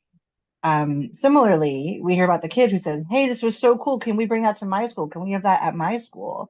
I'm curious as a system what we need to change or do differently, or how we need to be approaching these questions to be able to say, yeah, we can, that this is not, that we can offer excellent programming that sets hearts and minds on fire beyond one program. And I want to appreciate the team for putting that together. I don't need any responses. I just want to let people know sort of what's on my mind, seeing the whole thing. That's it for me, Chair. Okay, Blair, are you saying, do you want anybody to respond to anything if they can, or did you just want to put them out there? I mean, I feel like the questions that would have like specific answers, like how do we decide variation in pay? Is there a variation in pay based on program, based on credential? That's the kind of thing, like, I don't think we need to get into it like on the floor, but it's something that I'm hoping to see more information about as we become clearer about the range of job classifications. And the reason that I become so concerned about this every year when we get the report on the summer programming, which is amazing, and we should be incredibly proud of just how many, like, I mean, 21, did we say, first time credit opportunities for high school students? That's amazing.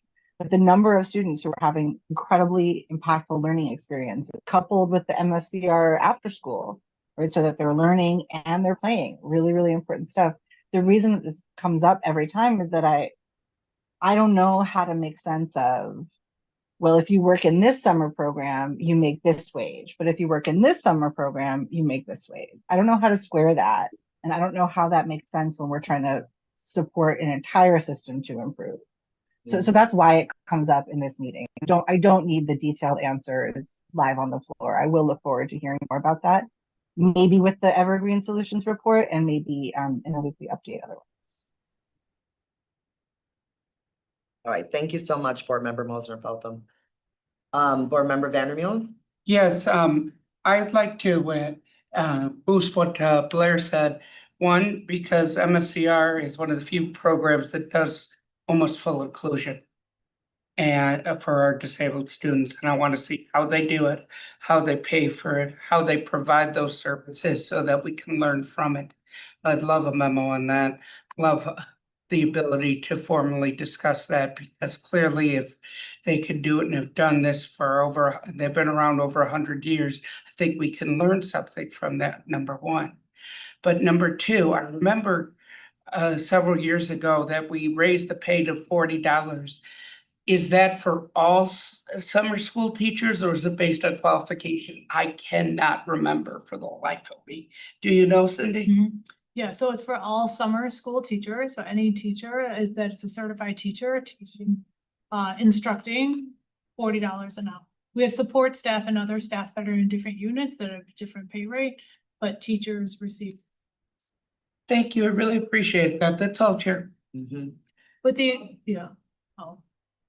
I was just gonna say, since MSCR has come up twice, from Blair and Nikki, do you guys just have a general response to MSCR summer programming and camps and where that fits in as we think about kind of the ecosystem of summer programming?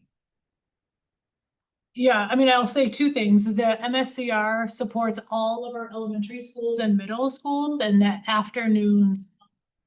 So students go to the morning where certified teachers are, where they get the $40 an hour, and then the afternoon where we have Arts Explore, where we have a whole variety of kind of enrichment activities, we would call it, happens in the afternoons. Under the summer programming umbrella. MSCR, in addition to, has their catalog where they offer things for kids, you know, people 0 to 99 that are a variety of things, but MSCR is part of our summer programming at our sites for K through. Thank you. All right, board member Saravo, a question? Yeah, thank you, Chair Nichols. I'm actually wondering, like, obviously, I'm just gonna focus on ESY again. Like, it's just mentioned, but like, there's nothing else that I would even really know if anything else was done there in this presentation. Just barely included on like the first slide. Like, is there, I don't know, I would have liked to see more if there's other stuff that's integrated into that we can. Yeah, so know yet, yep, or- so remember, summer programming just ended up Friday, so we'll have a detailed report in terms of all of the components of what happened with EXY as well. When we are able to kind of close out grading, close out programming. So get detailed reports. That would include students that are accessing upper summer programming that it would include EXY. When we close everything out and then start drafting our analysis. I guess I'm bringing it up because I just don't see where it's reflected in any of the other pieces that you've included in here besides mentioning it. Same word. Like, there's a lot of information about all the summer programming on here, but I just see it mentioned, and then I don't have any other idea about it.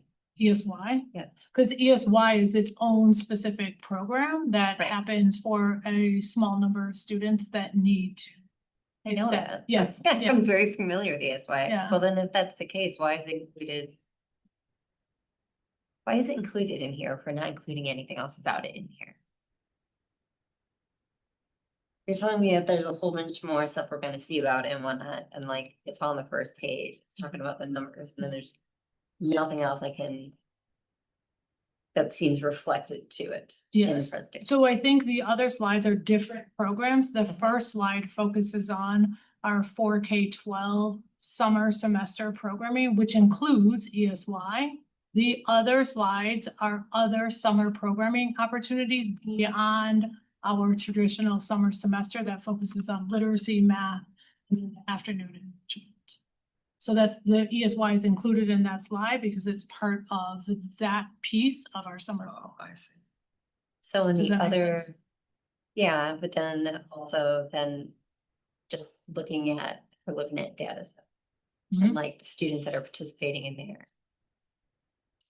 Are there students with IEPs participating in these other programs? Yeah, we don't know the numbers of those individuals yet because summer just closed out. So we don't know of the 100 students, let's say the 100 students that took advantage of the Art Seat program. I don't know yet of those 100, how many of those students may be students with an IEP.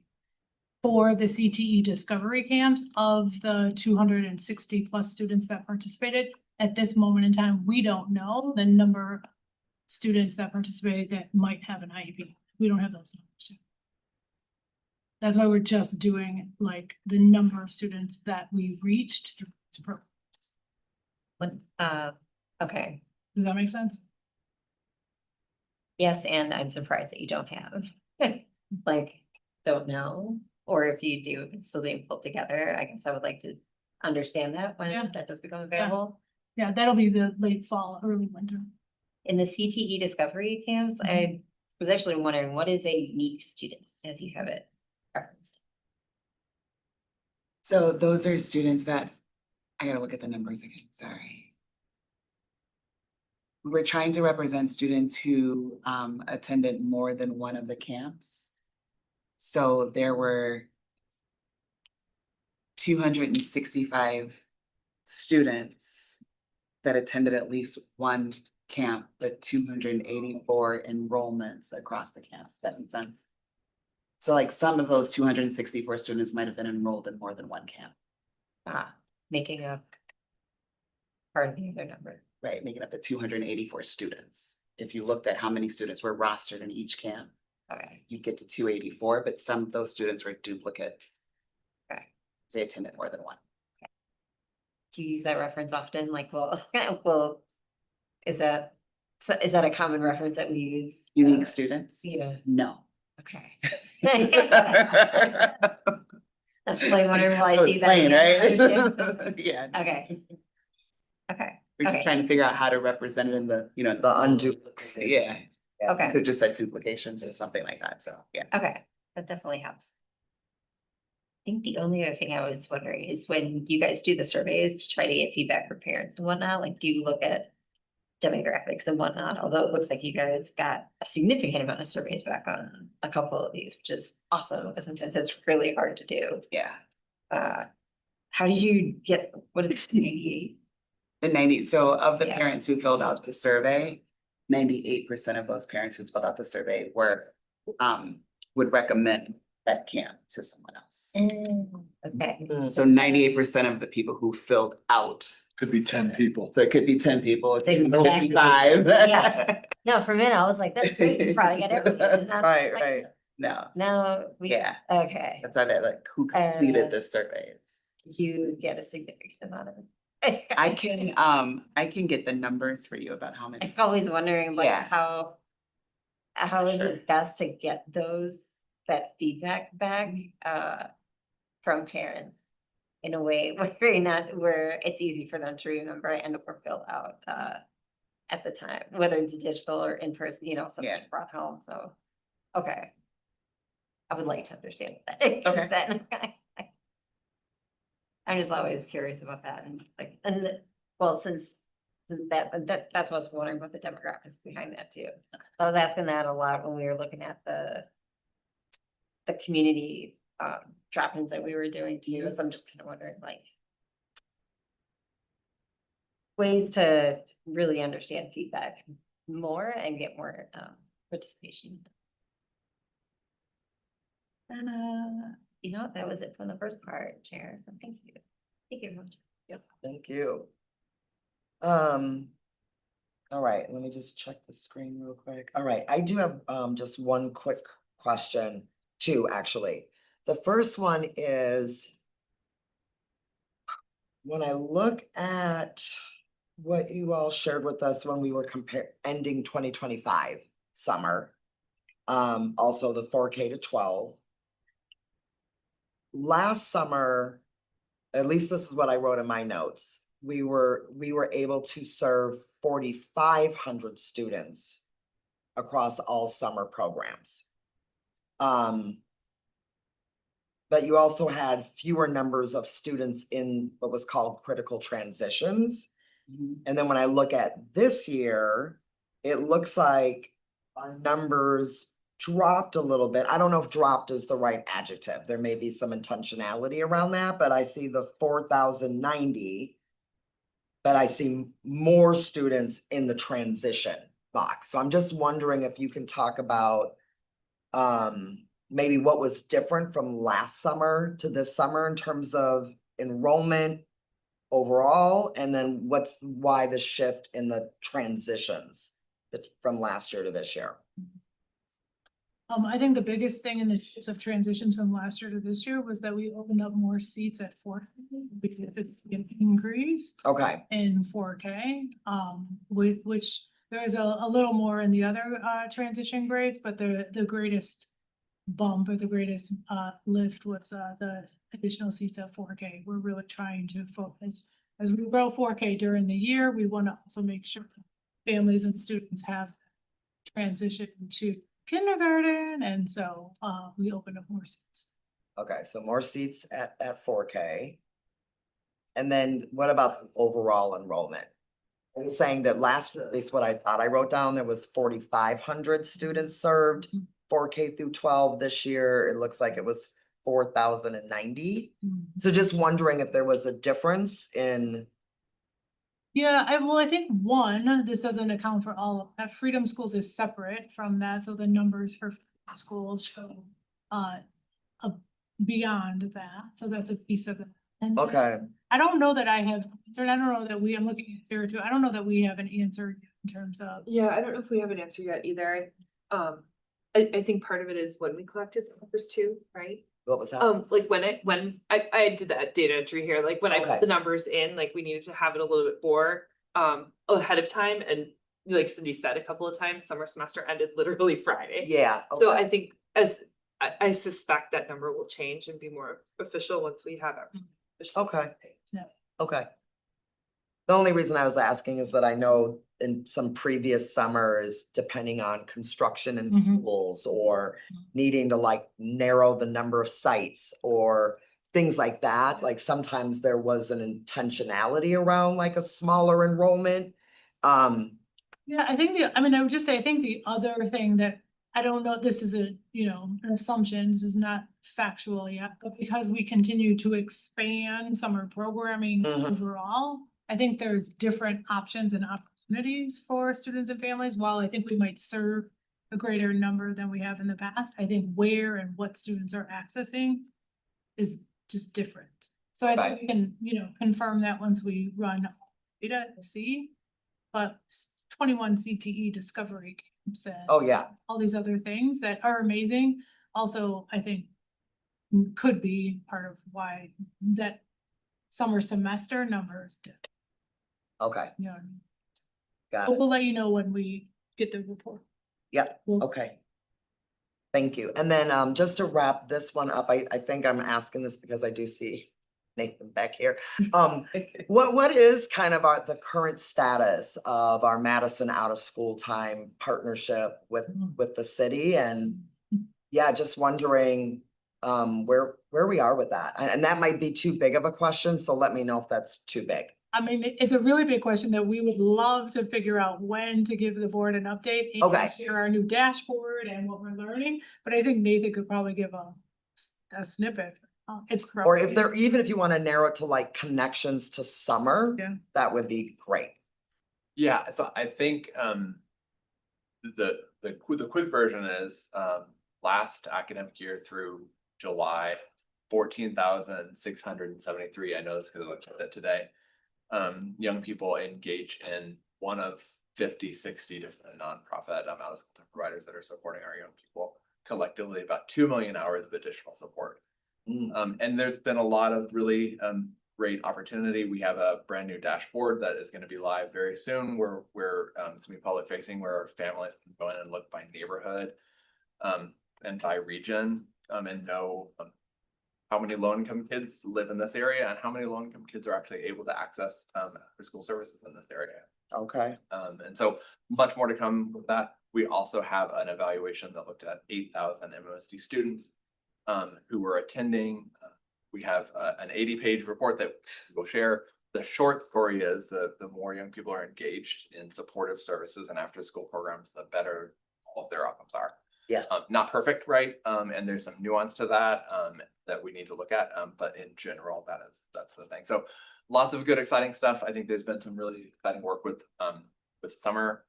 We talked about it, opening classroom, really leveraging.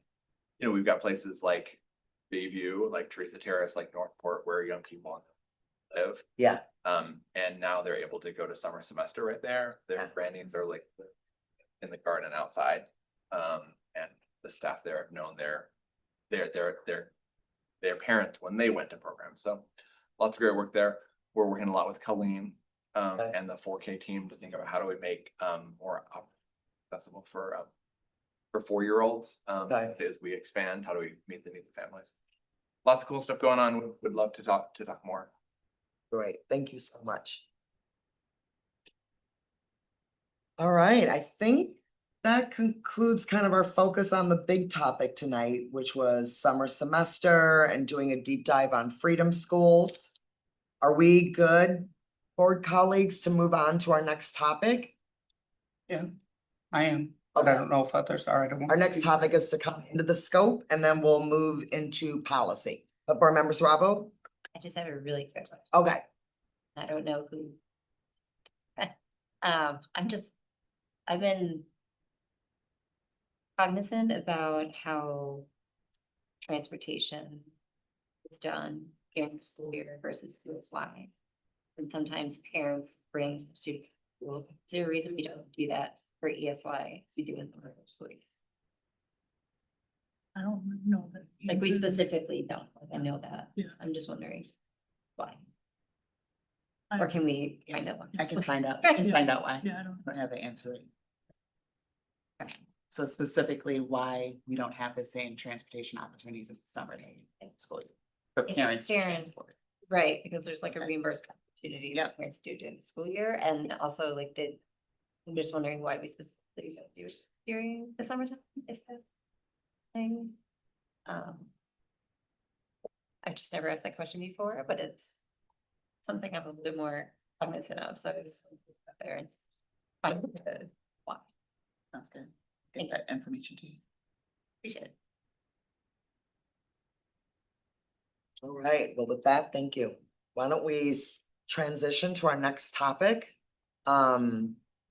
Which is looking at our draft topics for this school year during the instructional work group. So in a moment, I think Cindy and Carletra will share some slides, and I just want to just say for board members, just so you know, I've met with Cindy and Carletra twice this summer. And just in full transparency, what we tried to do was look at our new strategic plan, our MMSD Excellence Together plan, and to look at those focus areas and to think about what in that focus area might we have data on, might seem timely and relevant that we could bring into the instructional work group so that we have some intentionality this year with trying to make sure that the MMSD Excellence Together plan and our instructional work group kind of starts to marry together. Now, it's not a perfect draft because I think, there's still some interest in some other topics that may not quite yet be reflected, but I just wanted to tell you what was how we had tried to design the year. So I'm gonna let Cindy or Carletra kind of just walk us through the months, and then we can and then we'll open it up for any other like suggestions or things that you were hoping would be in our scope this year. So everyone that is here in person, you have a paper version of it, so it's just easier to. And I'll just underscore the draft that Nichelle Chair Nichols just mentioned. It is a draft, and so tonight's opportunity to see what makes sense and maybe where we need to make adjustments is what we hope to have. I'll walk you through that we built in for August, the step back retreat. A reminder to the board, we were here in May and we tried to show kind of the cadence of what we believe the board's insight into MMSD Excellence Together would look like. And you'll see that there's a step back retreat where we would look at end of year data from 25-26 and see any of that data that's directly connected to our new performance objectives and or KPIs. And then I won't read through everything, but as you go through the months, you'll notice that September is usually launching the school year, so we'll focus around something there. Also, not sure if that's the right month to talk about these items, but that's what we have. And then we go through and we identify focus areas from our new strategic excellence together. And then we also have nomenclature for each strategy. So we tried to name the focus area and then the strategy. You'll notice that, and then you'll see in January, we discussed in briefings that we are proposing not to have instruction work.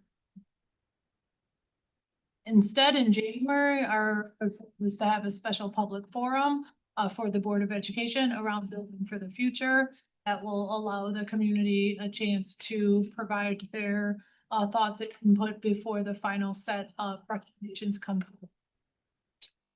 In February, you'll notice the other step back retreat. That's the end of first semester, beginning of second semester. I think to look at data aligned to our performance objective, KPIs.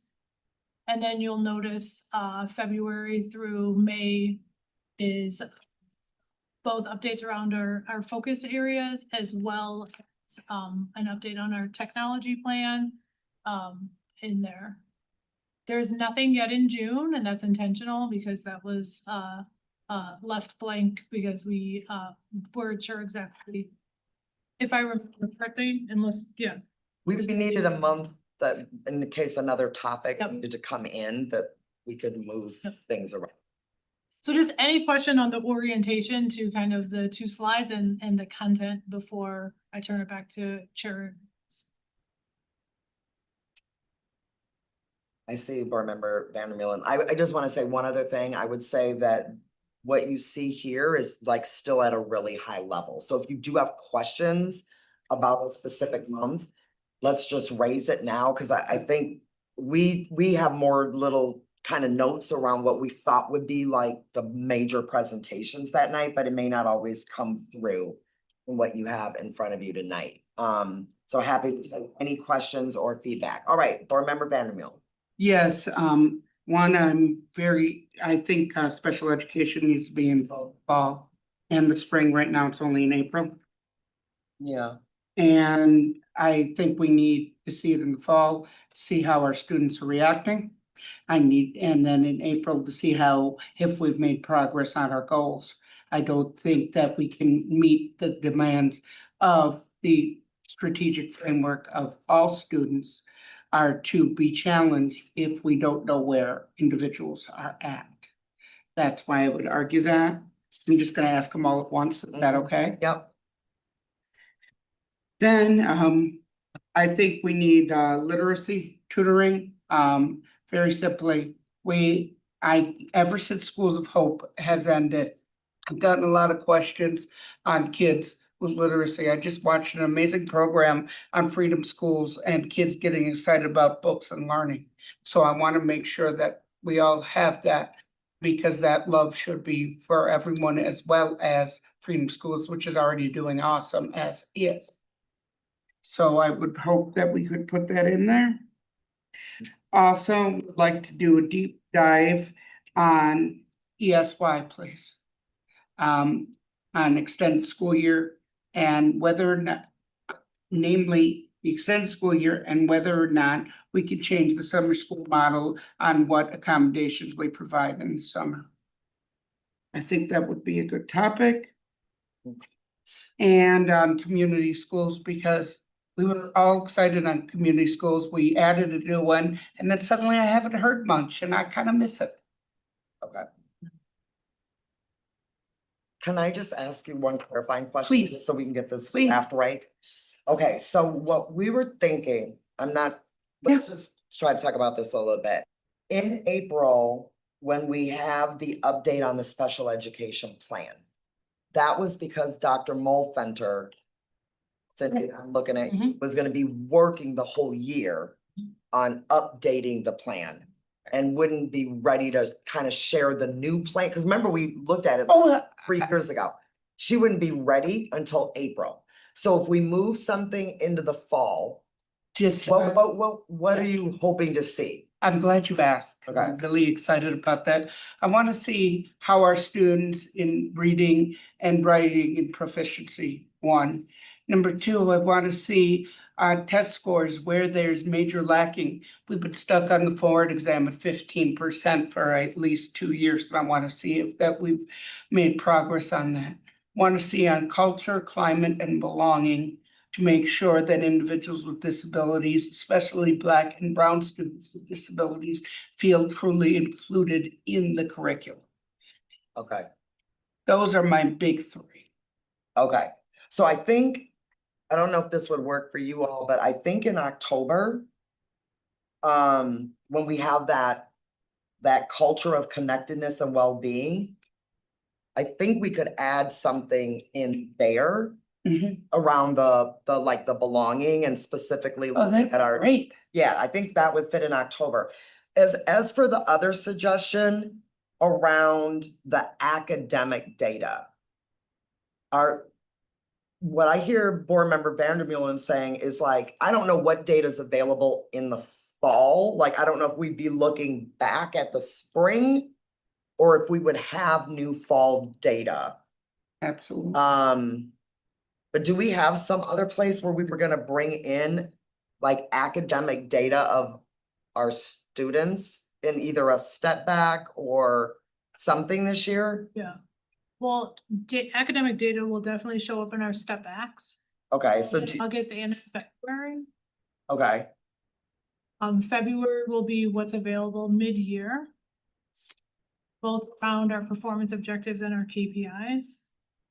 And then what we will see in August would be the closeout of the end of year data, our achievement data, academic achievement data, which is forward, oh, literacy, etc.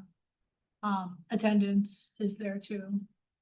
High school completion, but it's lagging data. Would be part of the step back in August.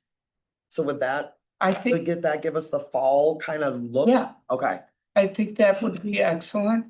Additionally, when you say the, there was another one that I saw, I'm sorry. Mhm. I gotta find school improvement plan, can we, in September? Mhm. Can we also discuss culture and climate there for, not for disabilities, but for our teachers and our staff? I keep seeing emails on a lot of things, culture and climate related, and frankly, I don't see enough data on that, other than I try to get it from Data Dashboard, but you can only get like a year or two.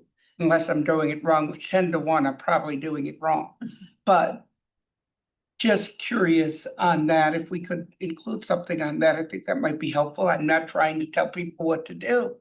At any point, I'm just saying that I think it might be helpful for the board to see it from the teachers and staff perspective. Because we often hear from the principals, we don't often hear from the individual teachers and the individual staff, and I kind of miss it. Would that be data from like spring of 26? Yeah, I thought so. Like the Cause climate. yeah, I don't remember when you all administered it. Would we have data, even if it was just from last semester, to bring in? Cause I think what we were thinking for that September one, board member Vandermeulen was like, as we're launching the year, it was kind of thinking about a reminder of the school improvement, some of the instructional priorities that schools are gonna be focused on. They're in their third year of their SIP. Yep. What are some of the big things across our schools that they're focused on? Like, it's the fourth year of the literacy, by literacy curriculum. It's the first year of the new math curriculum. Especially on So- the new math stuff, I'm interested in. Yeah, I mean, but it will be brand Yeah. new, but yeah, like we were gonna kind of ground in that, but I don't know, would we have culture and climate data to start the year? It'd be from 25-26 that. So it'd be. That would be last fine. year? I would love to just see it. Maybe I could even be a memo, but I really would love to see it. Okay, And can I add one more? Sorry, I'm being greedy, I know. we're gonna do our best, but go ahead, put it. Yeah. Can we, I was reading the newspaper when I was on vacation. It said we have a shortage again of bus drivers. Can we please look at the transport for middle schools? So I'm hoping that headline was wrong, because I couldn't get the full cell service to read the entire article. So I'm really hoping it is wrong, because if not, can we please do a transportation update, especially, and an update on the Goodman bus and what we're going to do on that would be really helpful. You'll have plenty of updates on transportation. If we're not fully staffed, you'll. Beautiful. We'll be ready to go. Thank you. And it shows up in the ops. Oh, yeah, sometimes that transportation shows up in operations. Oh, got it. I've done that every time. Now, Someday you would think I I mean, would certainly learn. impacts instruction, that's for sure. Okay, thank you for that. That's all I have. Thank you, Chair. Let me lower Did it. it. Okay, I see Blair's hand, Board Member Mosner Feltham, sorry, and then I'll come back to Board Member Saravo. I keep going back between the first names and the formal names. Oh, no worries, Chair Nichols. I want to start with that I'm really excited about this sort of like reimagined approach to our instructional work group scope and sequence. I'm really excited because it feels to me like rather than being reactive and rather than being like, hey, this is sort of like an info dump situation, that it's actually tracking with the methodology that we've selected to move our instructional design, move our instructional experience forward. So I'm really excited about this change. I have one sort of question to make sure I'm understanding correctly, and then one sort of like broader question. The first question to make sure I'm understanding correctly, when I look at the draft, it looks like we have 2 step backs scheduled around the KPI stuff. Is that accurate? Or 2 proposed, I should say. Did you say step back? Yes. Yeah. Setbacks. The idea would be, August and February of every year, so there's a question around, is there something for June? I don't know, but the idea right now, based on kind of when our data shows up and when we'll have an opportunity to do full annual report deep dive versus semester is the proposal right now is June. Okay, cool. Do I remember correctly that there maybe was a moment when we were talking about doing 4 step backs? Or am I misremembering? Not from our end in terms of, the. Yeah, okay, I'm misremembering. That's fine. That's totally fine. That these things happen. Yep. Okay. So then I suppose sort of like a tension that I've experienced in the course of my tenure on the board is getting information that we need later than we need it to be able to make budgetary choices. When I'm looking at this one, I'm really gratified to see the class size report comes in November, but I have questions about the enrollment strategy and instructional design stuff coming in February, because for schools, the workbooks go out or need to be done by the end of February, and people need to make allocation decisions based on whatever instructional design as a district we're sort of supporting people to go for. Can you talk to me about the decision to put the instructional design pieces under the enrollment strategy stuff in February as opposed to earlier, or are you imagining that it'll be okay and it'll shake out? Can you talk to me a little bit about that decision? Yeah, I'm happy to start. That information and that what you will see will help inform the recommendations that are going to be coming forth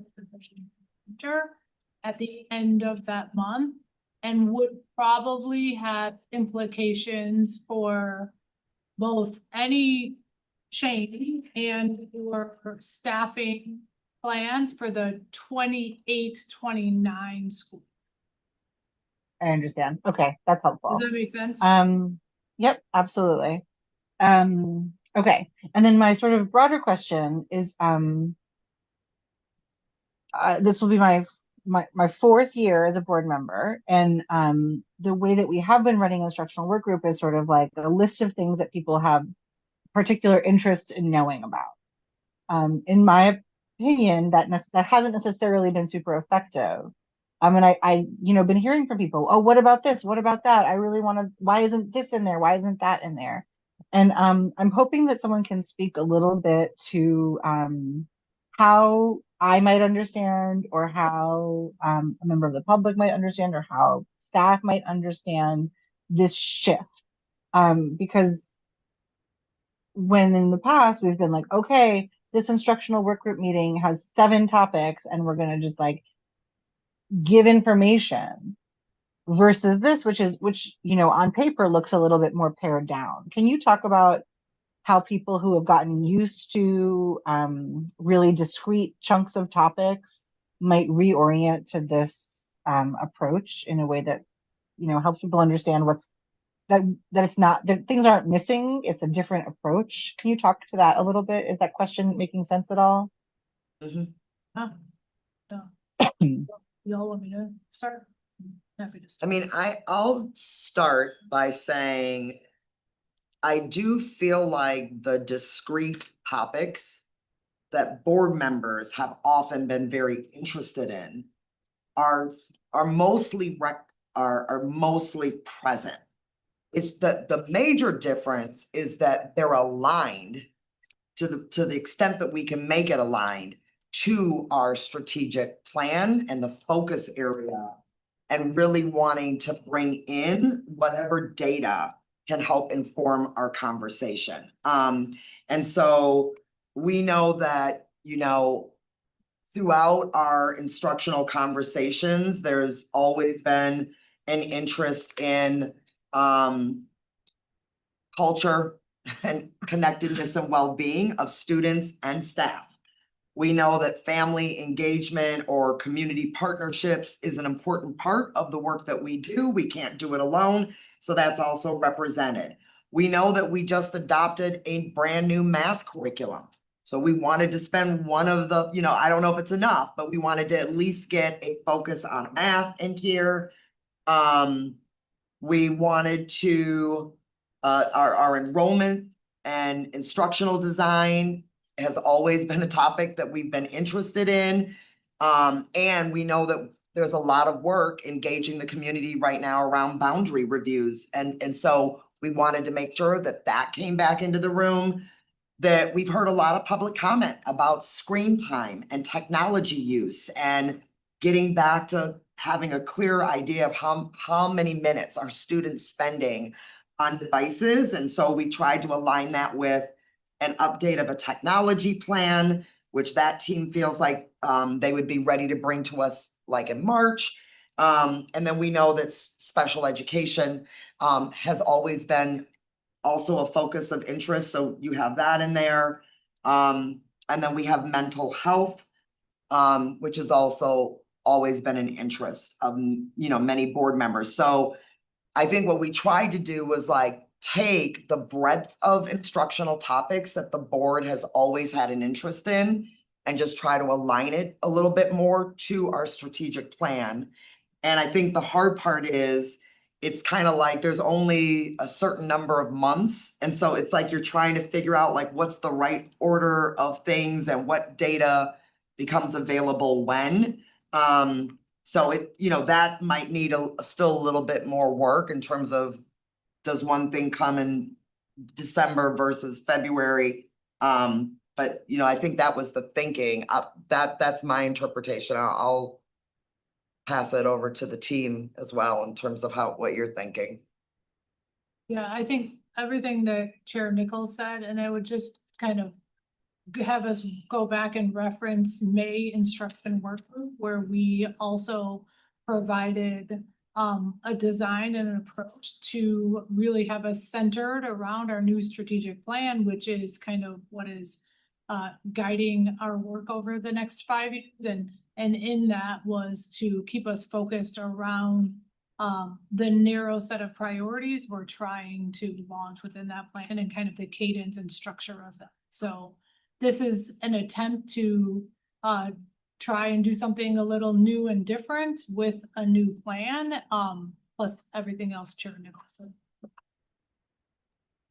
Yeah, I can see and I appreciate the opportunity to work in that way. And I'm looking forward to being able to, as a board, may I have things be actionable in ways that are, I guess the word I'm looking for is actionable. So I'm looking forward to seeing how this turns out. And thanks for calling out the tech plan to Chair Nichols. I'm excited to get to work on that. Student Representative Shapiro. Thank you, Chair Nichols. First, I want to say thank you for including mental health as a priority in these meetings. I mean, the work that Student Senate has put in for this, and in general, I think the district does a great job addressing it. But I was wondering, I had a few questions. What is our thinking, what is our timeline, I guess, for mental health and well-being across the year? I know that right now it's set for a focus topic in May, which is great because that is Mental Health Awareness Month. But at the same time, I think being able to track it ahead of time and look at it from as like a wellness point, like how are we going to track it across the school year and not just reflect on it towards the end? I think that could be one thing we should discuss. And then, and I know that we are planning to review culture and connectedness and well-being in October. And that's mostly for school culture, but if that could be included with mental health and just well-being in general, how can we track it from October then to May? That's kind of my question. Yeah, I appreciate that. Let me go back to being formal. Dr. Stanford and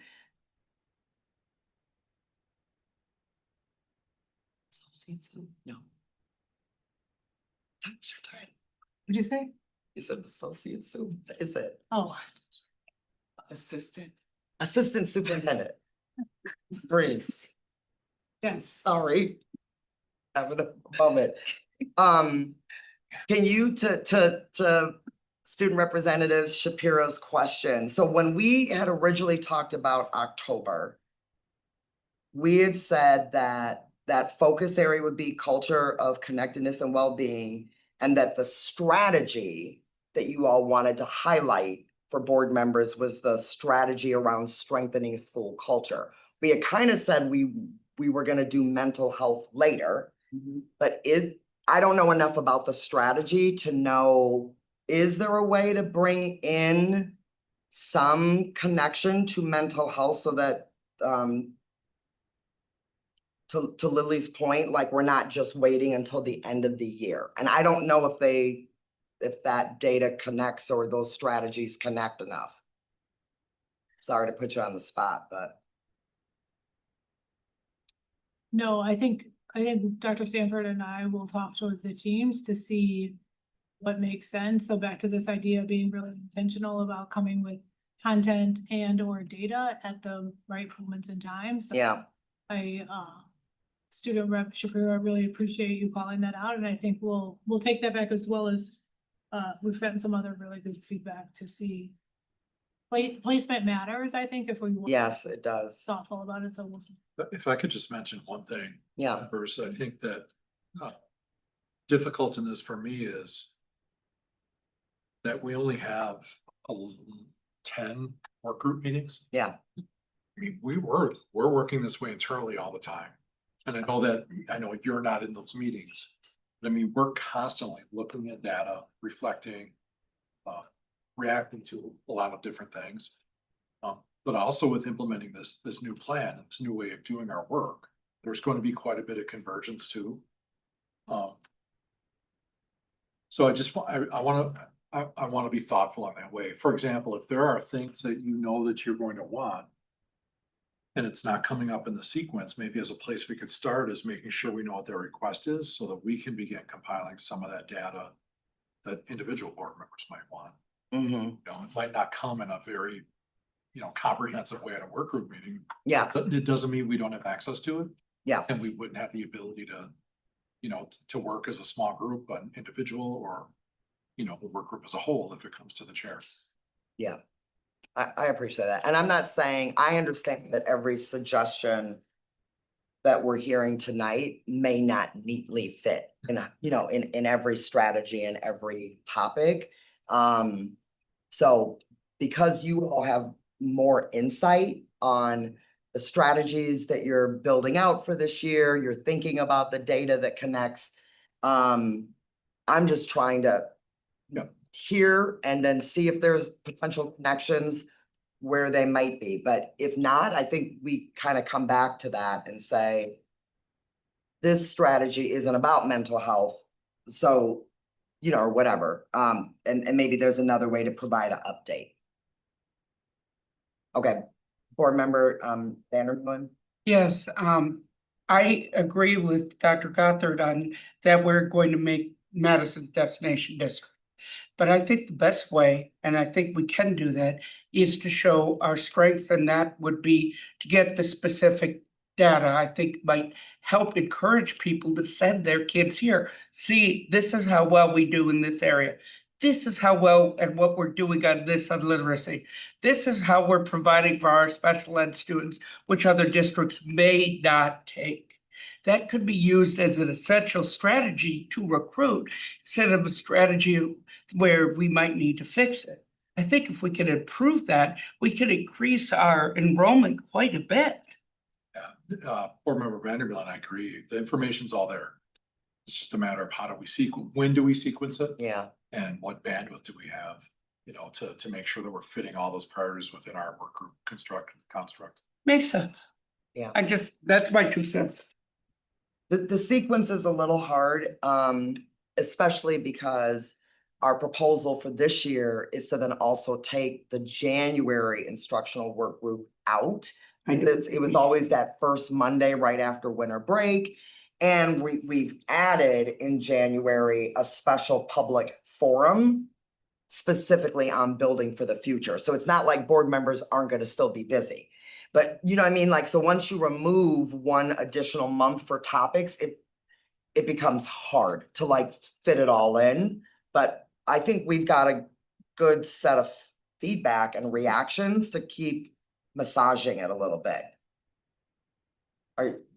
Yeah. Is there any way to add an extra board meeting in January if needed? I think the challenge that we came up with is there's a holiday in there, there's the first Monday back, there's other holidays that fall in there, so there wasn't.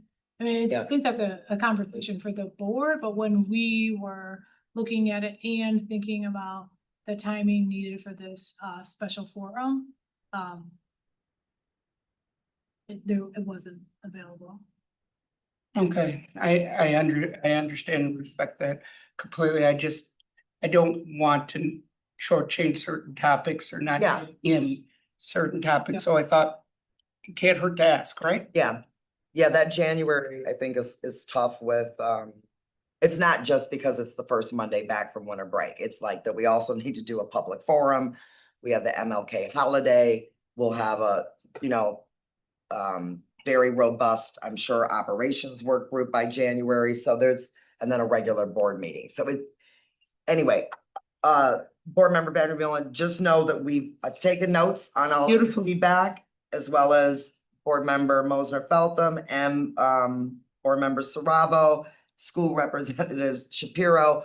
We'll continue to figure out what we can sequence in or make connections to, while also maintaining kind of the focus for this year. But Board Member Saravo? Yeah, we confused there for a minute. Oh, sorry. Sure, when you said my name, I was like, I am. Oh, didn't you just have your hand up? Yeah. Oh, okay. When you included it, I'm like, I don't think I said anything yet, though. Oh, Let's go. sorry, make it in. And there's a lot of stuff that you guys have brought up already, so the only things that I was even thinking of is, really like when we talk about like the class size report, things that come out, they have to do with, like, I don't feel that this year that I really got a sense of what graduation really looks like, a more comprehensive way, like understanding like what literacy scores, like the things that students graduate, like what are the outcomes at graduation, but also is there a way to even see data about where students are at, or what did the trajectory look like by the end of elementary school? Like, what did they leave elementary school, and what did graduation look like for them? You know what I mean? Cohort. Like a cohort longitudinal data. Yeah, well, not getting too specific, but like, what does that look like? And I'm just like, different ways that I'm like trying to connect the dots and see like where can. Would that be in any of our August? No, not yet. We haven't done, and I don't want to speak for REI, but we haven't done cohort and longitudinal data in that way to follow specific cohorts. We've done it a couple times through the Madison Education Project, our research. But traditionally, we look at students across a year or we can grade level year to year, not student cohorts. I do think that's maybe a conversation when we identify a date for the step back in August and look at the data that we do have that will be looked at throughout the entire system. At all levels, and then see what might be possible for the future. But traditionally, that's not the way the team has pulled the data.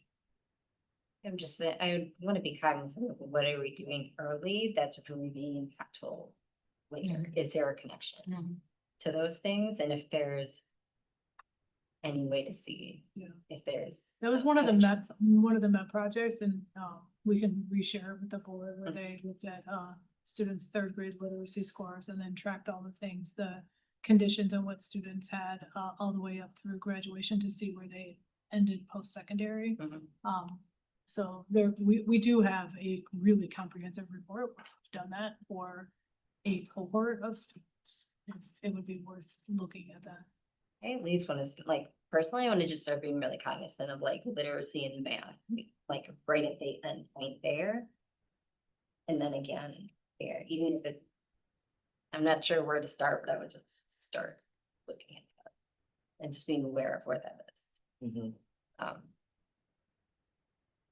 Well, there's a two other things. So there's that, and then I wanted to know if we could, is there an opportunity to get an update on our wireless device policy implementation prior to the end of 2026? Just to understand how that's going. I think to do it in a comprehensive way, we're contiguous. We're gonna hear about it all year. We're gonna have anecdotal, it's going to be discussed, it'll be. But I'm not sure from the plan that was there. Now that we're gonna have a better way to comprehensive look at it. Just wondering how we stay abreast of how it's going, you know, and not wait till the end of the year to be like, wow, I wish we would have done something different, though I would expect that it would come into, come to the board if there was a need for anything from any of the principles that's identified. I'm just wondering, how do we? I just know that's might be a big shift for some students and not have to wait to the end of the year to really understand how that is going, or if they're all gonna take it in differently. Okay, well, it was that, and I was thinking about like the security stuff that's going on too, like safety and security stuff that's supposed to be new this year too. Yeah, that'd be more of an operational item, and we'll to cover that as we continue to work towards that scale up. Okay. And then the last thing I was wondering, and I don't know where this one is, but it's just, I'll just put it out there and you can just decide what you want to do with it. Whenever we're looking at data sets, because a lot of times we put on students with IEPs, students of color, or Black students, depending on how it's identified in the data. Is there a way for us to know what students are in both categories? Because otherwise the data is skewed because we don't understand what students reside in both. Yeah. And I wanted to see if we could start doing. Yeah, there's a way to disseminate the data that way. Okay. Like if that could be a thing, so I could feel that we kind of understand what that is. The board member Muldrow brought that up at one. Yeah, sometimes the cell sizes get very small. I understand that there So may be times, That's why we don't often display it, especially at school level. Sometimes those grade it's level. very, So but it identifies, so. yeah, But absolutely, and maybe just to be just cognizant, or just to say it out loud, like, we just typically don't present it at that scale. but if there's larger scales for us to like parse that out, I would really like to start doing that collectively. Those are the things I was thinking. So, thank you, Chair. I forgot one thing that actually helps Martha's point. And the wireless plan, can we put that in the April update on special education, specifically and how students with disabilities and their needs are being met regarding the wireless plan? I think it could fit in nicely there. Yeah, I don't want to speak out of turn. I just don't know that Dr. McCray is not able to be with us tonight and he has a plan for the evaluation that's going to take place. So if we can get back to you on some. Sure. We can kind of write up the plan for the year of where we're gonna take data points and when we can present that. Absolutely. Okay. Board member Moser Belton, I saw your hand up and then it went down. Did you have anything else that you wanted to follow up on? No, I think it was covered. Thank you. All right.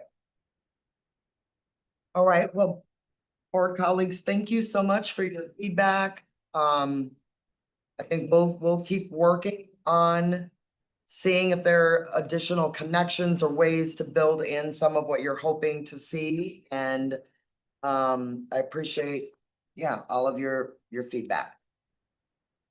Can I say one thing to kind of close the loop? So Of parents can receive reimbursement for transportation during the summer for transporting their students. So I'll let board member Saravo know. Oh, okay, but yes. All right, well, we've covered kind of our two instructional work group topics, and then I know next up we have, we are bringing back the policy that I think we just looked at last week. Friday. Well, we looked at it yes. Friday, but the board looked at it just a week ago. And I'm not sure if board member Muldrow, is she still on? I did not see her. I don't see her. Okay. Well, I can help tag team with you. Sure, great. Okay. Thank you.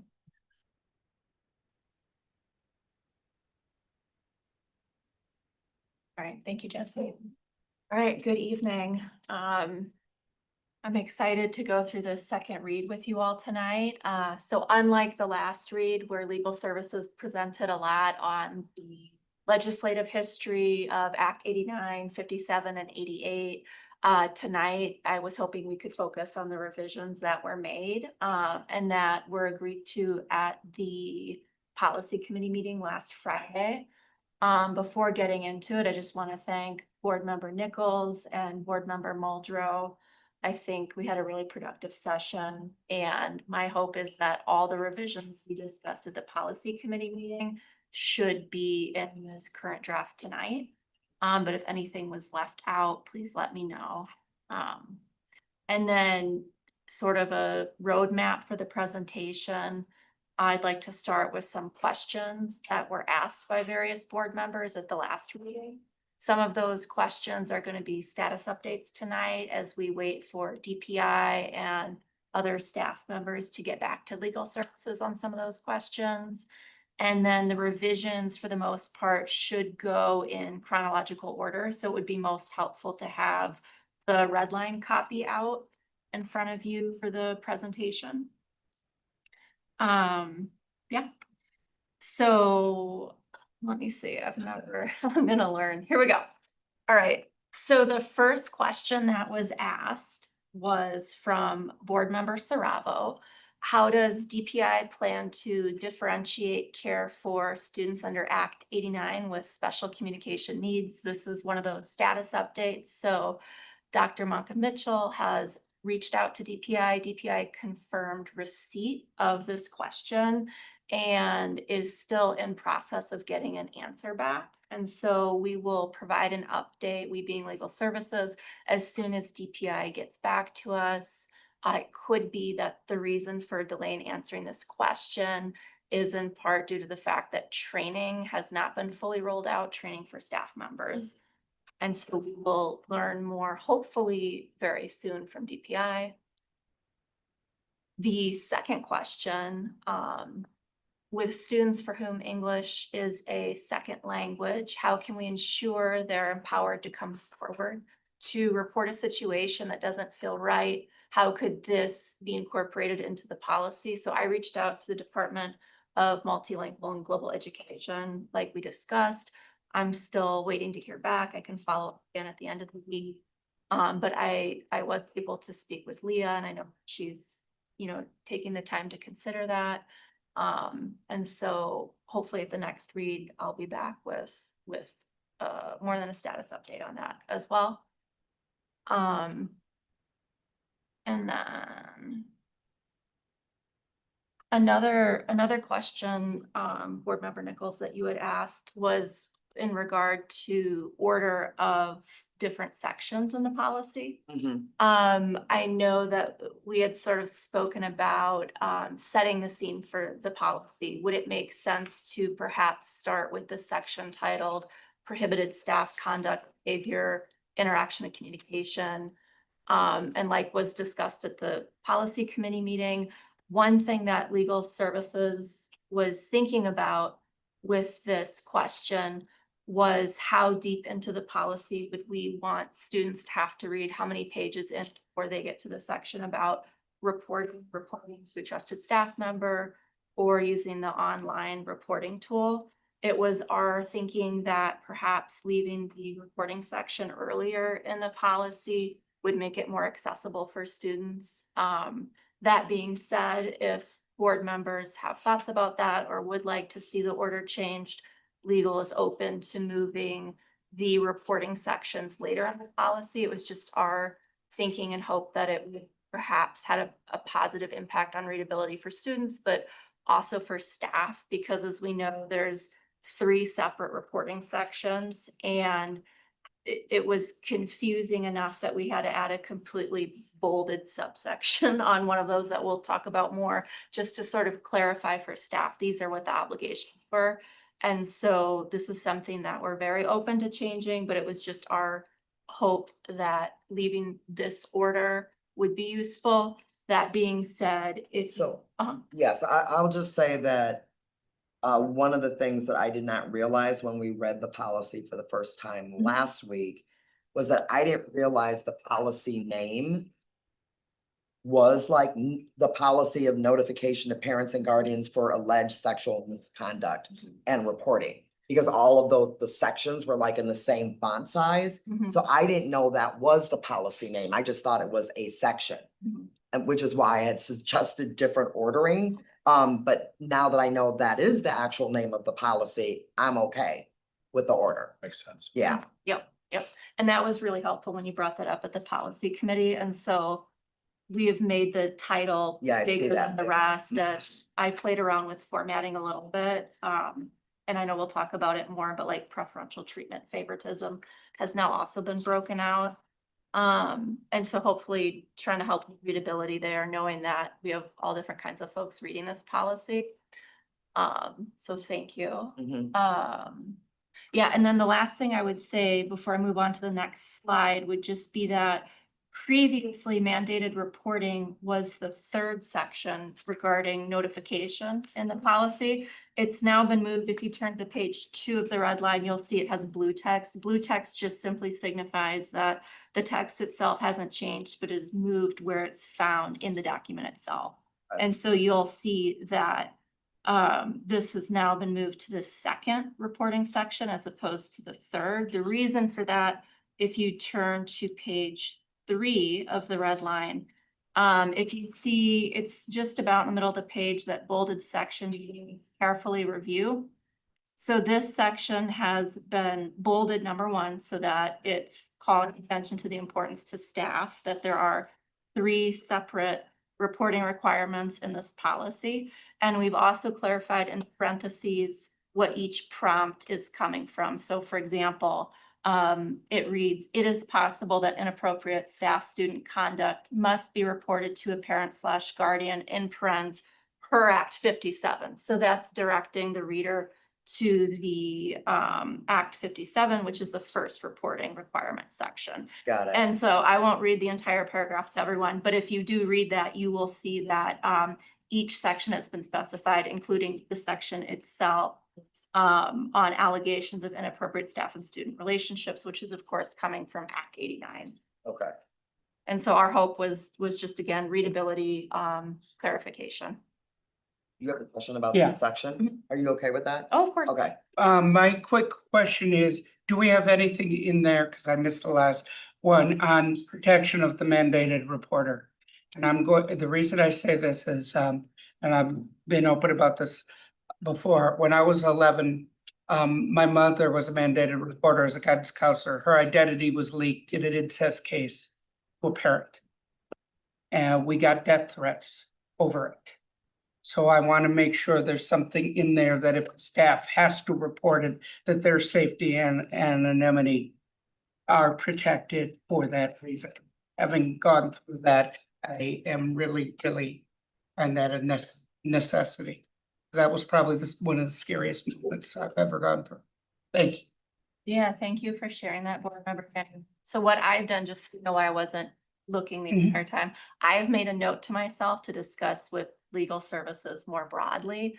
And so I've just written, consider adding something about safety and protection for mandated reporter. And so that's something that we can certainly follow up about at the next meeting. I appreciate that. Great, thank you. And that's all, Chair. Probably need to take my hand down though. Okay. So the next revision was, board member Saravo suggested clarifying with the language, define terms, adding guardian anywhere that parent was found in the policy. These are just a couple of examples that was helpful, showing that guardian or guardians, has been added throughout the policy. So you'll see that as you flip throughout. It was multiple times. Yeah. It was several times. The next revision, board member Nichols, this was really important and actually led to many of the substantive changes in this version of the policy. So the initial question that you had asked was around adding a definition for staff. What does that include?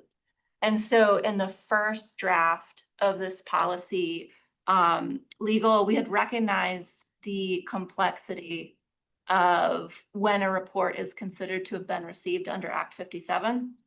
And we had attempted to simplify the language on page 1 under the Act 57 section. However, when you asked that question, we went back to the policy and realized, unfortunately or fortunately, we really have to list out, as it's found in the policy, who counts as having received a report under Act 57, triggering the Act 57 parental guardian notification obligation. And so what that meant for us is that following adding that piece in, and you see that on page 1, the red paragraph that's been added under 57, above in the bolded section, beginning with unless stated otherwise, wherever staff or staff used, this shall be understood to include following at MMSD and MSCR, volunteers, contracted providers, all persons employed, and MMSD board members. So essentially, we realized we need to zoom out and just clarify, number one, who does it typically apply to? And then who in this discrete section does this apply to? And so we did bold it, hoping to sort of call staff and students' attention to it for clarity. And then there are several places throughout that I did try and call out here where it is specified other than staff members. So on page 2, if you turn and look, it's at the bottom in the red line. And this was discussed at the policy committee meeting as well, that students who feel uncomfortable or witnessed inappropriate behavior are encouraged to report concerns to a trusted district staff or report online. And so you'll notice that staff isn't a capitalized defined term here. And what that means operationally is that this policy is encouraging, but certainly not prohibiting students from reporting to anyone other than an MMSD staff member. And so that's an example of a section where it is specific beyond staff, which is just every adult who is interacting with students at school. And then further, so also branching off of this, oh, I already covered it. So yeah, at the top here, a notice again about students reporting to district staff. And then if you turn to page 8 of the red line, so it's 7 and just the policy, you'll see that the annual training section has been revised. And so it's required for all persons employed by MMSD and MSCR, including board members. And then for adults that work with students absent MMSD or MSCR employee supervision. This is something that came out of discussions with board member Nichols and board member Muldrow. It's also mirroring requirements that are seen throughout district contracts where providers who are are unsupervised, are generally required to meet higher thresholds given the risk that's inherent. As an attorney, as a defense attorney, I can't be a mandated reporter. Is there a way? Because that would require me to inform on my clients. We had a little amendment on the last one many years ago. Matt Bell did it to state that it was only at school board activities. Oh, you were talking about the reference to board members? Yes, Oh, Oh, for and the this, annual training or? for being a reporter. Period.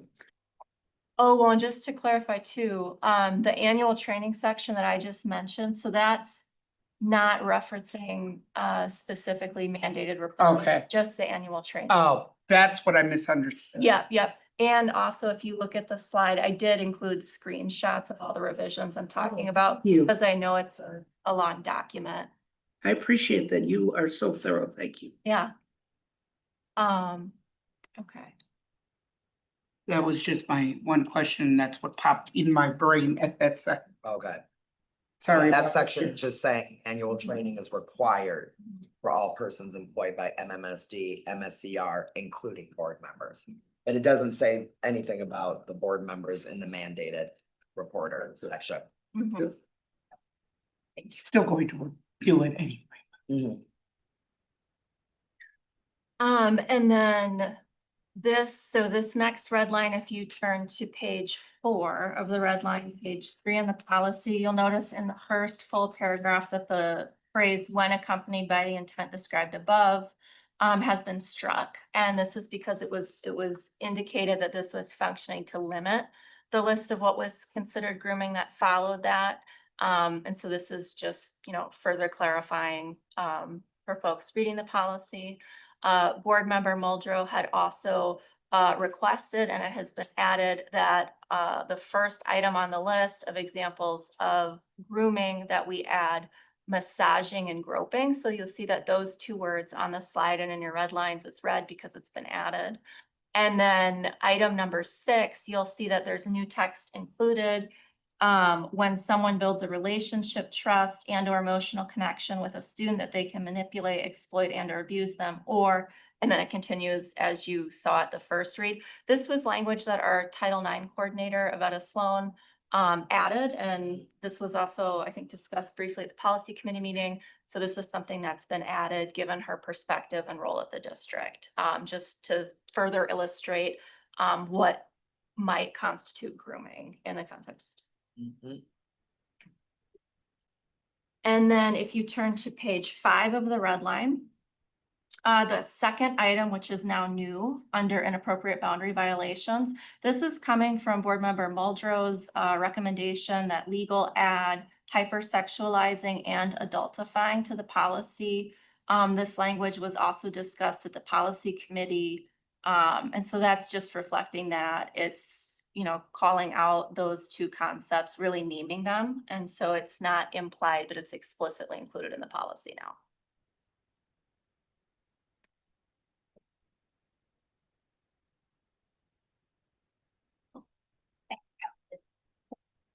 All right. And then on page 5 of the red line, item what used to be 6, which is now 7, board member Saravo, I believe that you had mentioned adding changing room or locker room as other settings where privacy should be expected for students. So that language has been added there. And then based on discussion at the policy committee meeting, I hope this will be helpful.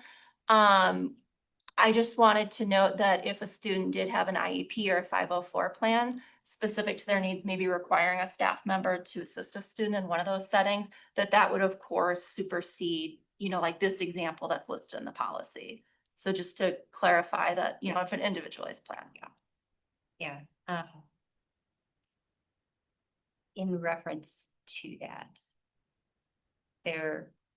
I'm very cognizant that sometimes it's very specific in an IEP or 504 about who should be doing those kinds of things. Like, do we know that we do this is probably not quite within your wheelhouse, but my wonderment beyond that is like, are parents aware that they can be specific about those things with their student? Because I'm wondering, how do we, if they would have a preference, do they put in, put that in there just for needs of a student who might not have the ability to relay that to the staff member? That's something else that I'm thinking about. I don't exactly know what the answer to.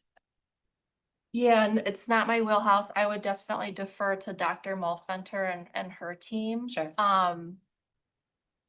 I don't know if it's something that we would want to see reflected in this policy or not. My guess is no. No, I I'm don't just wanna- bringing it up. Yep. Just because that when I was talking about this parts, I appreciate this being put in there, because there are those moments where these rooms being used for certain places are sometimes identified in a very specific way. So I think we're kind of more broadly covering them with the use of this language. So I appreciate that. I'm just putting it out there again of just like, I don't know how that is captured on a more localized level as well. But I appreciate you putting it in there for us to think about.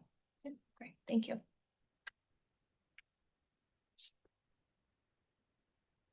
All right, and then this was also, if you turn to page 6 of the red line, you'll see there is a new section that has been added about preferential treatment or favoritism. This was added following the policy committee meeting to provide a list illustrating what might constitute preferential treatment or favoritism. The formatting, as discussed at the meeting, has also been broken out to mirror the other sections where it's an itemized list for readability. Given the magnitude of the policy. So here's a question that had been asked by board member Mosner-Feltham. Are teachers or staff members in Wisconsin prohibited under law from using restrooms that students use? So legal services, we did not identify an express prohibition under Wisconsin law. However, it appeared to us to be a best general practice. It could be that at the district level, some school districts in Wisconsin have incorporated this as a prohibition at their schools. So we're not aware, given we're not necessarily as engaged in like the student facing side, of a direct rule that's applicable to every single school or district building. And so this to us is probably a best general practice. Having said that, what does that mean exactly for us working with our staff as we go into a new school year? We would, I mean, we being legal, we would defer to the building leaders, so principals, given whatever rules or understanding is at that school site, because we just didn't identify like a legal. Typically with our building construction, when our buildings were constructed, it is not uncommon for, a staff restroom to a long ways away. And, with teaching schedules at times, there's a general bathroom, men's or women's room, gender neutral restroom that's available.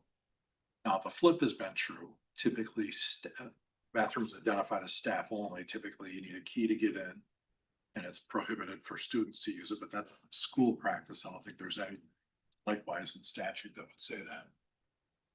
So I think for us to, because I could understand how principals, you would get 52 different responses to them. Oh, we don't know staff, So I think we'll have to perhaps gain a little bit more information from our buildings and use that to also guide how we communicate that to staff. And I should clarify. I was just gonna let you know that board member Mosner-Feldman's hand is up, so hearing this, did you wanna finish a thought? Oh, I was just gonna clarify that when I said in the slide that it's a general best practice, I didn't mean that was what legal was recommending. I just meant that my guess, other districts that have instituted a rule like that, is that that's probably, how they're framing it. Yeah. Board member Mosner-Feldman? I think, thank you, Chair. The reason I was so curious about this is because one of the sort of called out behaviors in this policy is invading the student's privacy by walking in on the student in the bathroom.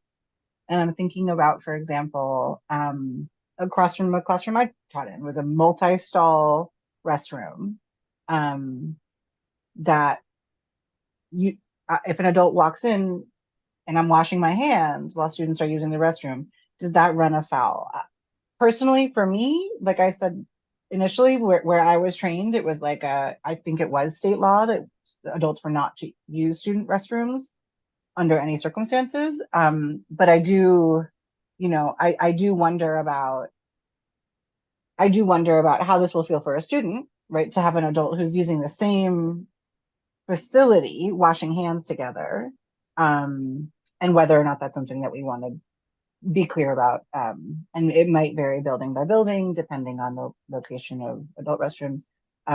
But I do think that it matters to be clear. Are we talking about the sinks outside of the stalls, or are we talking about, or not, right? Is it the room with the door, or is it the stalls? To me, that's a question that we'd want to have pretty clearly understood by staff and by students so that they know what we consider to be okay and what we consider to be an invasion of privacy. So thank you very much. This isn't meant to prohibit staff from using facilities. I would just emphasize that the framing of this section, inappropriate boundary violations may include. And then I would also emphasize in this number 7, invading a student's privacy. So I think that is trying to emphasize like the intent. And so, not someone just walking in and washing hands or using a stall and, someone else is in the stall next to them, but more so like a malicious or, intent. Or like, opening the actual stall where somebody is, it's not an accident, it's on purpose. For sure. I'm just thinking about like, I know teenagers do feel like the bathroom facility, even with stalls, I'm not talking about a single stall, is a place that's like not for adults, right? Like, I don't know. I'm speaking from just my experience. Like I've stood outside lots of multi-stall restrooms saying like, okay, it's been 10 minutes, come on out.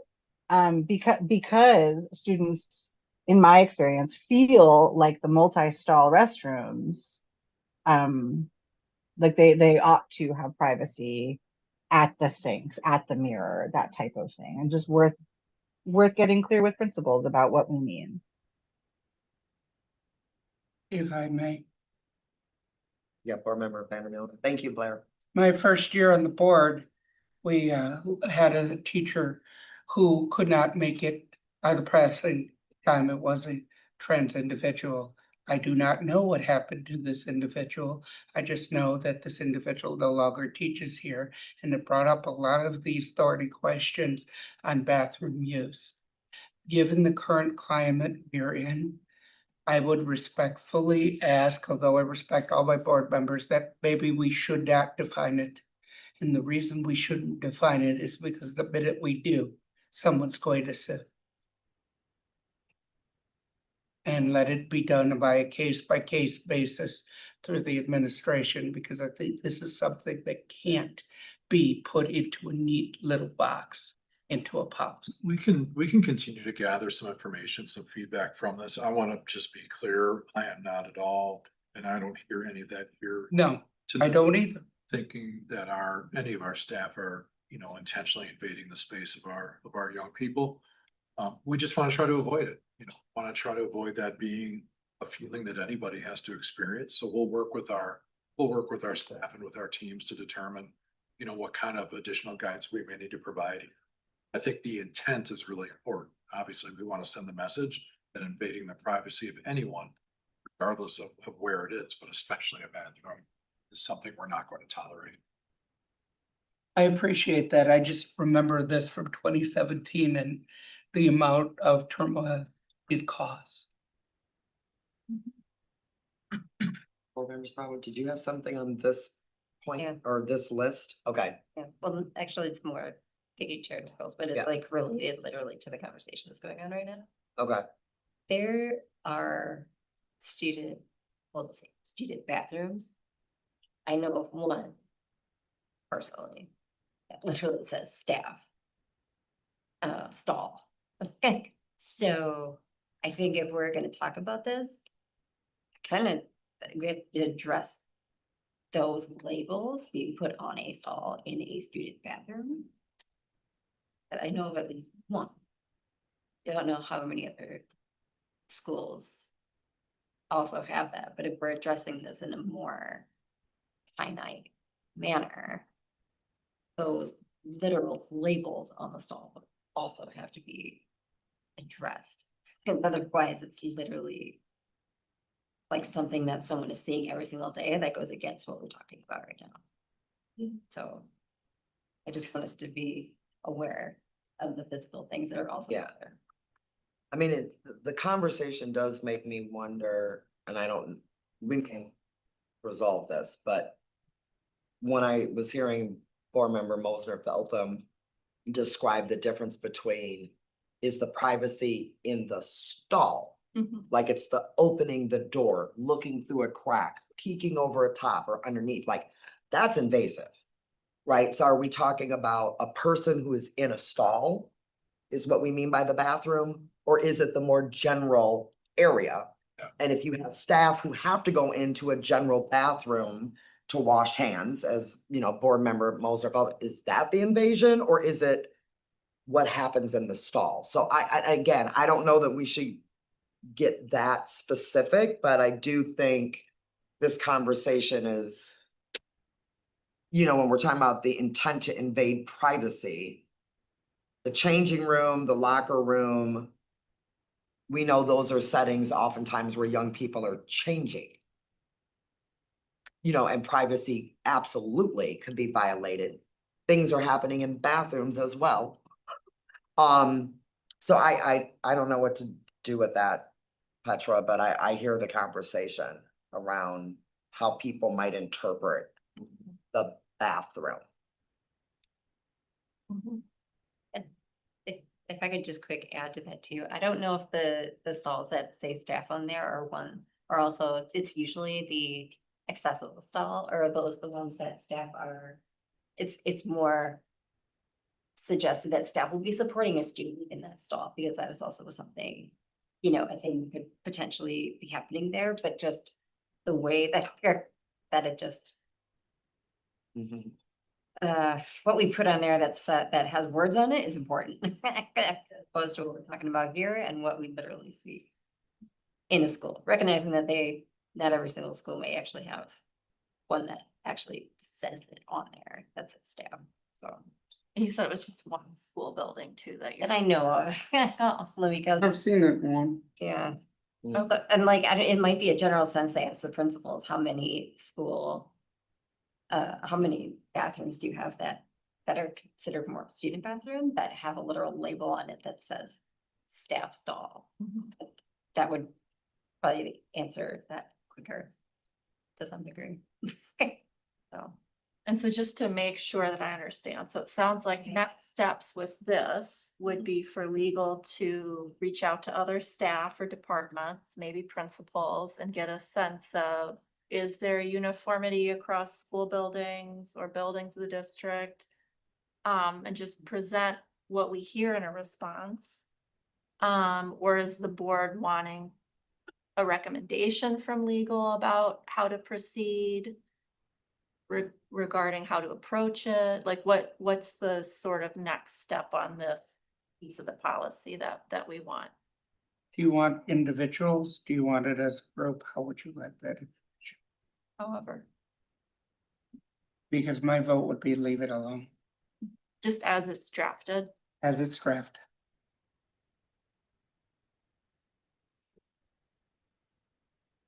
That be I agree.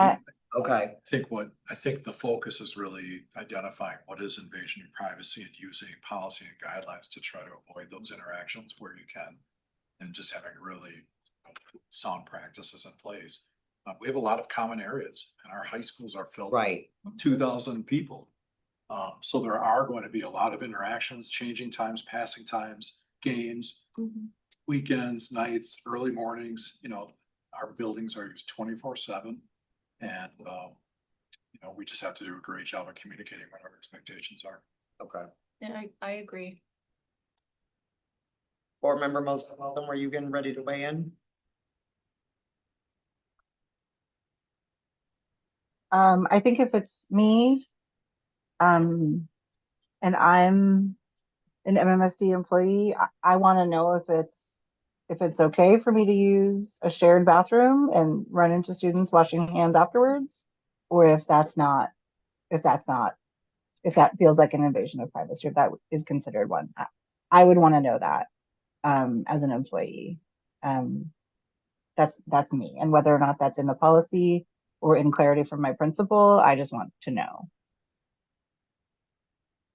My understanding is that would be coming from the principal. So when the training is rolled out, and then if there's something specific to that school site, that would be coming from the principal. My recommendation wouldn't be to put some express requirement in the policy itself, because there's so many school sites. Got it. Like what Dr. Gothard was saying, I agree with Board Member Vandermeer and just leaving this language as is. Okay. I saw, board member Mosner Feltham give a thumbs up. Okay, and I will just leave a note to resolve this for myself. Okay. There was also a question, should there be an express exception for use of phones between staff and students on international trips? At the policy committee meeting, I don't know if first read, but Dr. McCrae did say that staff would be redirected to use Parent Square, so the preference would not be to create a phone exception, but to just keep the policy as written, where there are the four finite list of the platforms that staff may use. Something that came up in discussion, that it could create disparities based on the cost of international fees, confusion for staff on trips where certain students have the ability maybe to text because they purchased the international travel plan and other students haven't. And that confusion could lead to, uneven practices.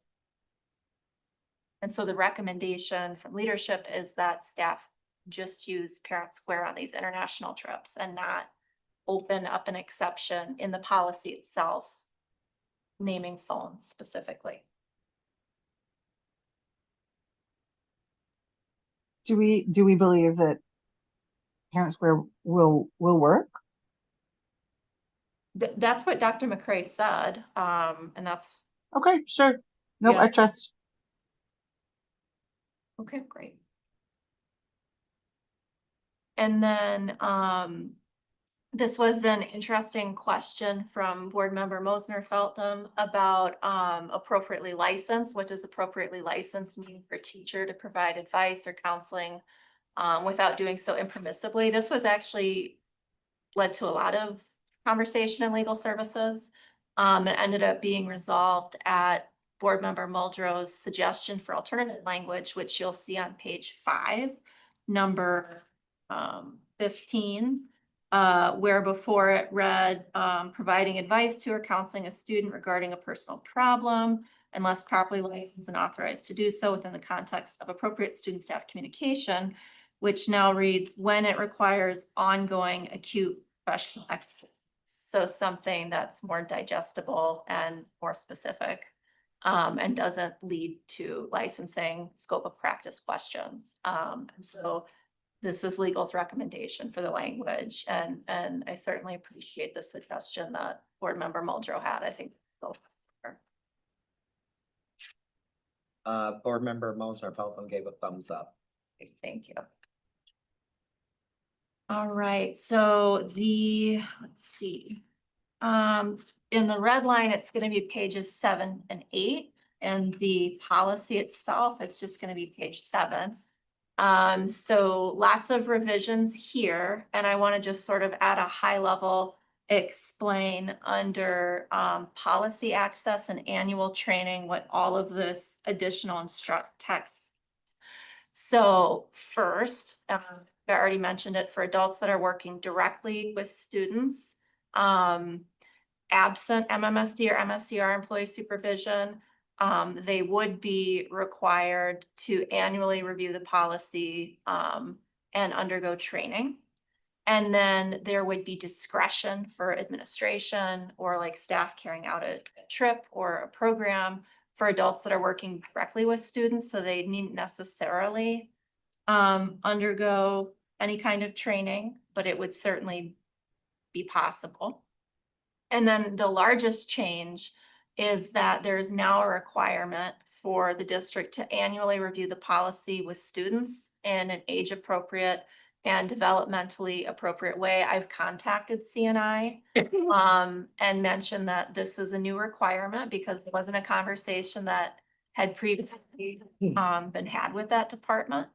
And so this change is important because it would be a proactive approach. It would be empowering and educating students.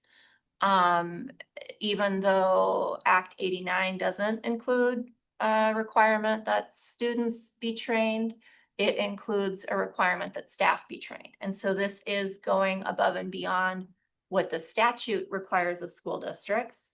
And it would lead to students understanding this policy again in an age appropriate, developmentally appropriate way. And so I'm not able to answer questions tonight about implementation or procedurally what this would mean for the district or CNI, but this is a conversation that I have initiated. And so hopefully by the time the next read is had, if there were questions about what implementation should look like, legal services or CNI would be there and be able to answer questions. But I just wanted to elevate, this is probably the greatest change made from the first read to the second read. Petra, I can follow up with you tomorrow to discuss this a little bit more. Yeah. Just some thoughts that I have. I prefer not to comment right now, but I would like to. Yeah, great, thank you.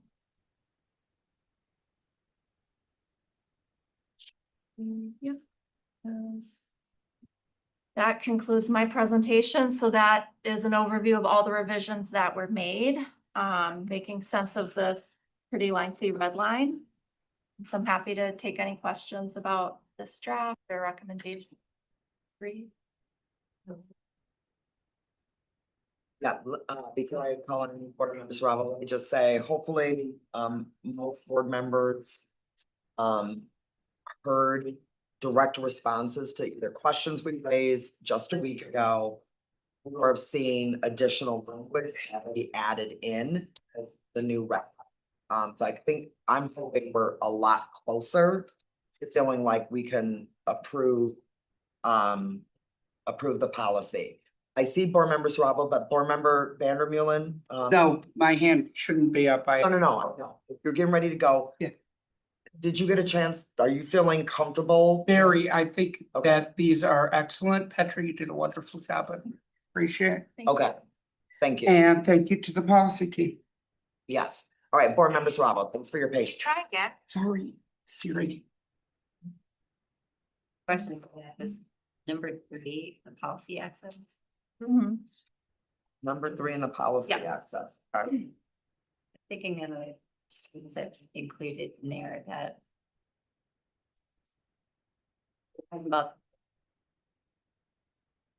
I'm thinking of developmentally appropriate, like the ability to understand exactly what the nuances of the policy is like that's like, I think that's challenging. You might have a suggestion if you have a student that like that, so be like a parent guardian shared space of making sure that if they're the one doing the advocating and in some way speaking for a student, how do we capture that, I guess? And I guess my answer to that would be the language, I mean, it's clear, but it is open. So if this sentence says reviewed annually with students in an age appropriate, developmentally appropriate way. And so I think that I would hope gives CNI or whoever is implementing this enough flexibility for space for situations like that. But I think yeah, that this is something that will require ongoing conversations, and I just think there's like there are some students gonna be more appropriate where that is a shared conversation as opposed to just trying to break it down. And I don't know if you feel that that is covered in here or if that's gonna be covered in another place, but that's. I think another place. Yeah. Yeah, I think another place. Well, and I'll say too, Wisconsin mandates the child protection unit, CPU be taught. And I can't speak to like exact requirements for CNI, but I do know that there are potentially places in educations that already exist in curriculum that this could be folded into in some way. Perhaps this could look like, and again, I haven't talked with CNI, I don't want to speak for them, but like perhaps for some students or for some ages or all students, I don't know, this annual review, I mean, this could potentially be something sent like at enrollment, like those forms, like initial notices that are sent out to families. I think that, you know, interpreting this requirement, it is at least open-ended enough that there is flexibility, especially knowing that we have not yet received training for staff from DPI. Yeah. And the school year is literally around the corner. And so now we're not only waiting for DPI to create and send that training for staff that is statutorily required, but now how do we disseminate this information to students, kids of all ages and all, you know, like it is a huge ask, even with the training that DPI is providing. And so my understanding, if I was asked and, you know, interpreting board policy for legal, what does this mean? My answer would be, well, it's pretty open-ended right now. And that's, you know, caveat absent direct board direction, you know, saying otherwise. But like currently as written, it is open-ended enough that I would hope we would have flexibility there where it's needed. Yeah, it has me thinking of like other situations, like what do we do? I guess I don't have that answer of like, is there something that's already in play, like when? I think having CNI involved in this conversation, so once I'm able to connect with those folks, and then I would hope at the next read, they would definitely be better positioned to answer questions about that. Yeah. Okay. Thank you. Yeah, thank you. I was just gonna say, hopefully, and I know Dr. Gothard, you still wanna be able to talk with legal services, but hopefully there are ways already either in our growth and development or health kind of related topics that maybe a piece of this gets folded in around, you know, if you ever are in a situation where something feels uncomfortable, say something. Do you know what I mean? Like hopefully, it doesn't become impossible to implement, but like a natural part of helping young people understand that like when they don't feel, or maybe they're not even aware, but if you're in a situation where, Orientation, Yeah, you know, like these first things. week of school. So I don't know exactly what it would look Yeah, like. I think this, obviously this has recent meaning because it's a new law. Yeah. It's gotten a lot of attention. As I'm thinking through this conversation, there are several other areas of, you know, student rights and responsibilities, protective statuses that, I mean, this has opened my thoughts up to how do we communicate in general around healthy decision-making. Yeah. And accurate reporting. So that we're not perpetuating victimization. Yeah. Yeah, appreciate that.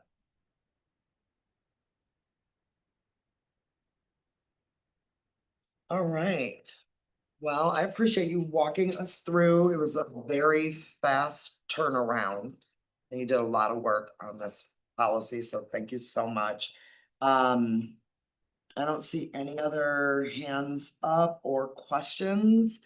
I'm hoping that board members are feeling like most of the feedback that we generated in the last and first read has now been incorporated, and that we could feel more confident about approving this. Do you remember when we said we would vote on this? I didn't know if we were voting on this. Were we trying to vote on this tonight? My understanding was the 24th. Okay, so at the end of this month. Okay, got it. The law goes into next September 1. Yeah, Yep, that's when we're required to have this published. okay, so this will be scheduled to come to us as a vote at the end of the month. Is that right? The end at the regular August board meeting? Okay, Sorry. got it. I'm looking. Cause I can't believe it's August already, so you all might be believing that, but anyway. My head is still back in July. All right. With that said, I will, anything else? No. Okay, I will take a motion to adjourn. Second. All right. I guess I'll move to adjourn. Oh. Thanks for members for second. All those in favor? Aye. Aye. All right. Thank you. We are adjourned. Catch that, Jesse? All right, thanks.